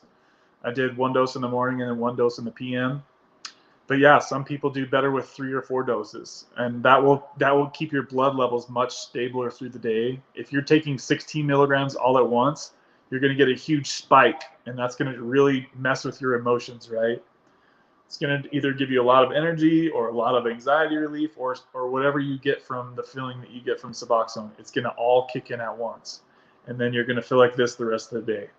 And nobody wants to feel like they're just constantly going down. So if you lower that, the first dose, then you'll feel, you won't feel such a huge spike, but you won't feel such a huge drop off, and you'll feel just your blood levels will be a lot more stable throughout the day. And that's important to feel normal, right?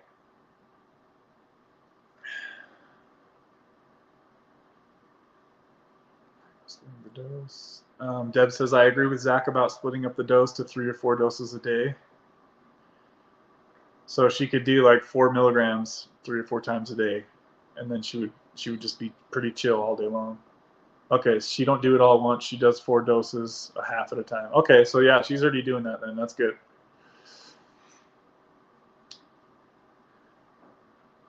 Maybe it's better you're nervous to taper. Stay at 16 milligrams as long as you need so you don't go to the pills. Yeah, I often tell people that, like, your soul will tell you when you're ready to start tapering. You'll start to feel differently about Suboxone. You'll start to have more side effects kick in. It'll start not to feel like the miracle medicine that it felt like at first. And I feel like it's up to your soul to tell you when it's time to start tapering. That's kind of how I look at it. It's not up to me or anybody else on the internet to tell you when it's your time to taper, or even your doctor, honestly. It's up to you, the person that's looking in the mirror every day, that puts the Suboxone under their tongue. If they don't like how they're feeling from that, or if they're getting too many side effects, that's their body telling them, hey, I probably don't need this much.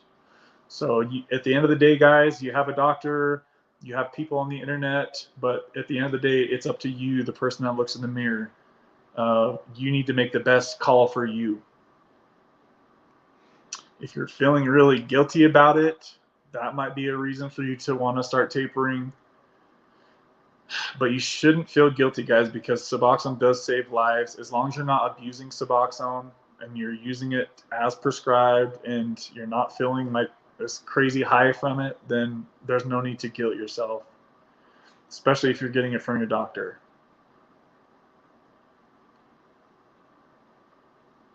Yeah, guys, look at Zach came from 32 to 40 milligrams a day. That's the highest I think between him and Joe.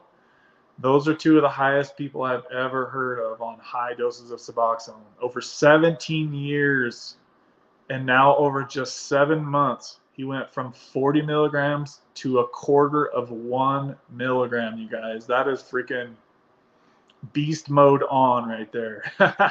That's a man who wants to get off Suboxone right there. You can't taper from 40 milligrams to a quarter of a milligram in 7 months unless you really freaking want it. And that's a fact. Amy, maybe it's better you're nervous. Oh, I already read that. What else we got here? Thanks, Mark. I'll take it slow. Yeah, it's for the first bit when you start tapering, Amy, I bet you won't even feel any different. So just tinker around with it. It's, if you find, like for me, I always found that morning times were the easiest part of my day. So I would always remove a little bit from my morning dose, because you want to make sure that you have enough to sleep through the night. And obviously when you're on higher doses like that, you're not going to go into any type of withdrawal. Like, I never experienced any type of physical withdrawal until I got below 2 milligrams, as far as like insomnia kicking in or restless legs. I never even got restless legs till I got below 1 milligram. So I feel like when you're above 2 milligrams, it's mostly just psychological stuff that you're fighting. It's not really the physical stuff as much, in my experience as well, anyway. Sonny S says, that's nuts. Yeah, Zach went beast mode on that taper. Good to see you still in here, Sonny. Hey, Sonny, do you still have that BMW that you were posting on your pictures? Or posting on your videos back when you had it? I remember you had like a brand new Beamer in the garage. I remember Sonny was like, I have this beautiful brand new BMW in the garage and I don't even enjoy it. I don't even want to drive it. Because he was so like obsessed with like being on Suboxone and just that burden that he had on his shoulders. I remember that.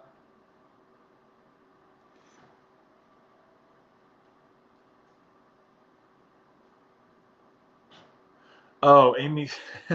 Amy thought my name was Mark. No, my name is Kevin, Amy. If that's who you're, I don't know if she's talking to Mark or me, but maybe she doesn't know that my name's Kevin.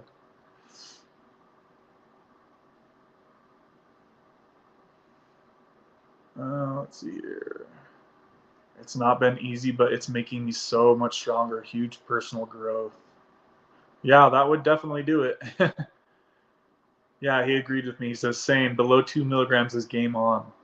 I often have said on my channel that you could think of Suboxone as 2 different levels, right? Everything above 2 milligrams, so from 32 milligrams down to 2 milligrams, that's level 1 of tapering, right? And from level 2 is tapering from 2 milligrams to 0. That's a whole separate game, basically. And I don't mean to say that to discourage anybody, but it's a fact, you guys, that it gets harder the closer you get to 0. Think about it, it just makes sense, right? Because that's that many less receptors that the medication is hitting on. So when you get down to 2 milligrams and below, you're not fully saturating your brain with Suboxone. So that's when it starts to get more challenging. And that's why it's so important to take your time once you get down below 2 milligrams. You really have to slow the taper down, guys. And my apologies to those who have heard me say this a million times. There's people in here that are just seeing me for the first time. So if you guys hear me repeating myself, it's needed at some point. Did you have to taper all the way off to start the shot? No, that's the beauty of it, Amy, is actually at 16 milligrams, that's the perfect transition dose to go to the 300 milligram Sublocade shot. So let me explain it to you, Amy. So basically, the shot is just basically Suboxone in a solid form that goes in your stomach, right? It doesn't have the naloxone that Suboxone has, but it's buprenorphine. It's the same medication.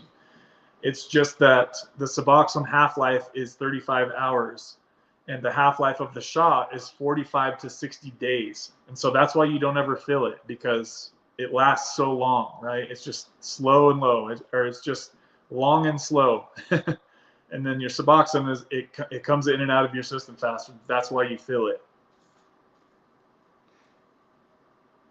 So no, you don't have to taper off. And in fact, I always tell people, if you know that you're going to suck at tapering off of Suboxone, then you might just talk to your doctor about going right to Sublocade, and then a lot of people are going from 16 milligrams of Suboxone to the 300 milligram shot. That's actually the recommended dose of starting. That's actually what the manufacturer recommends. So if you think you can taper though, Amy, then just do that. I always tell everybody, try to taper, but if you know that you're just going to suck at tapering, or if you know that you're not going to have the willpower to taper over a year or two, then you might just consider taking a few Sublocade shots. But it's something to look into. It's just another option for you to have, basically. Sonny says, I never got RLS until I jumped off of subs, and I'm an RLS magnet. So Sonny was tapered really under a low dose, so that's cool. He never got it until he came all the way off. It's because he did such a slow, long taper. RLS is the line for me. If I get RLS, I will take a tiny piece of sub, like the size of an eyelash, and I can sleep in an hour. Yeah, I'm the same way, Deb. RLS is the very worst for me too. It's like I can get around the insomnia with sleeping pills, but the RLS that totally overpowers any insomnia pill that I could ever take. It will overpower my Ambien and wake me right up. I'll never forget that feeling. I was like, ow, this freaking hurts. Worst level ever was just recently from 0.5 to 0.3 milligrams.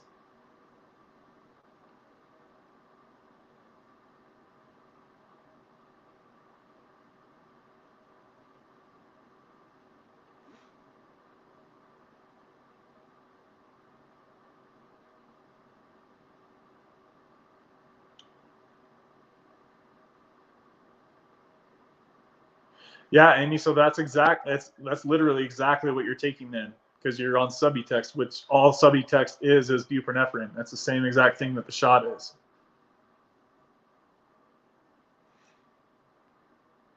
So if you have insurance, health insurance that will pay for Sublocade, that's probably why your doctor's recommending it, because not everybody wants to taper, right? It's a personal choice that you have to make.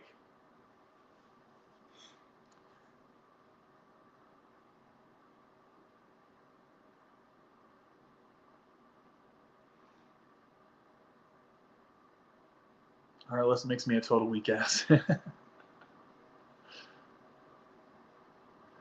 Marky says, all right, I'm out, peeps. Back to my digital detox. Dude, I appreciate you coming on here, breaking your digital detox for me, brother. On that note, I'm actually going to sign out too, guys. Let me go ahead and thank tonight's sponsors real quick one more time. So we had Callie Love with a $20 super chat. Thanks, Callie Love. We had Marky Rizzo with the Cash App. Thanks, brother. Mark Brown with the super chat, and Anastasia with a super chat as well. So I want to send a shout out to you guys. I really appreciate that, and thanks for showing me love lately, guys. It means more than. Oh wait, hold on. There's more comments here. Amy says my 4-year-old wants mommy to lay with him. Laugh out loud. Thanks everyone for being so friendly, and have a great rest of your night. Yeah, Amy. Hopefully we can see you around here on the Wednesday live streams. But feel free to go check out my other videos if you're bored. That's precious, Amy. Sonny says, see you, Kev. Keep it up, my man. Yeah, see you. Thanks for hanging out here tonight, Sonny. I appreciate that, too. It's good to see you keeping up with us. See you guys next week.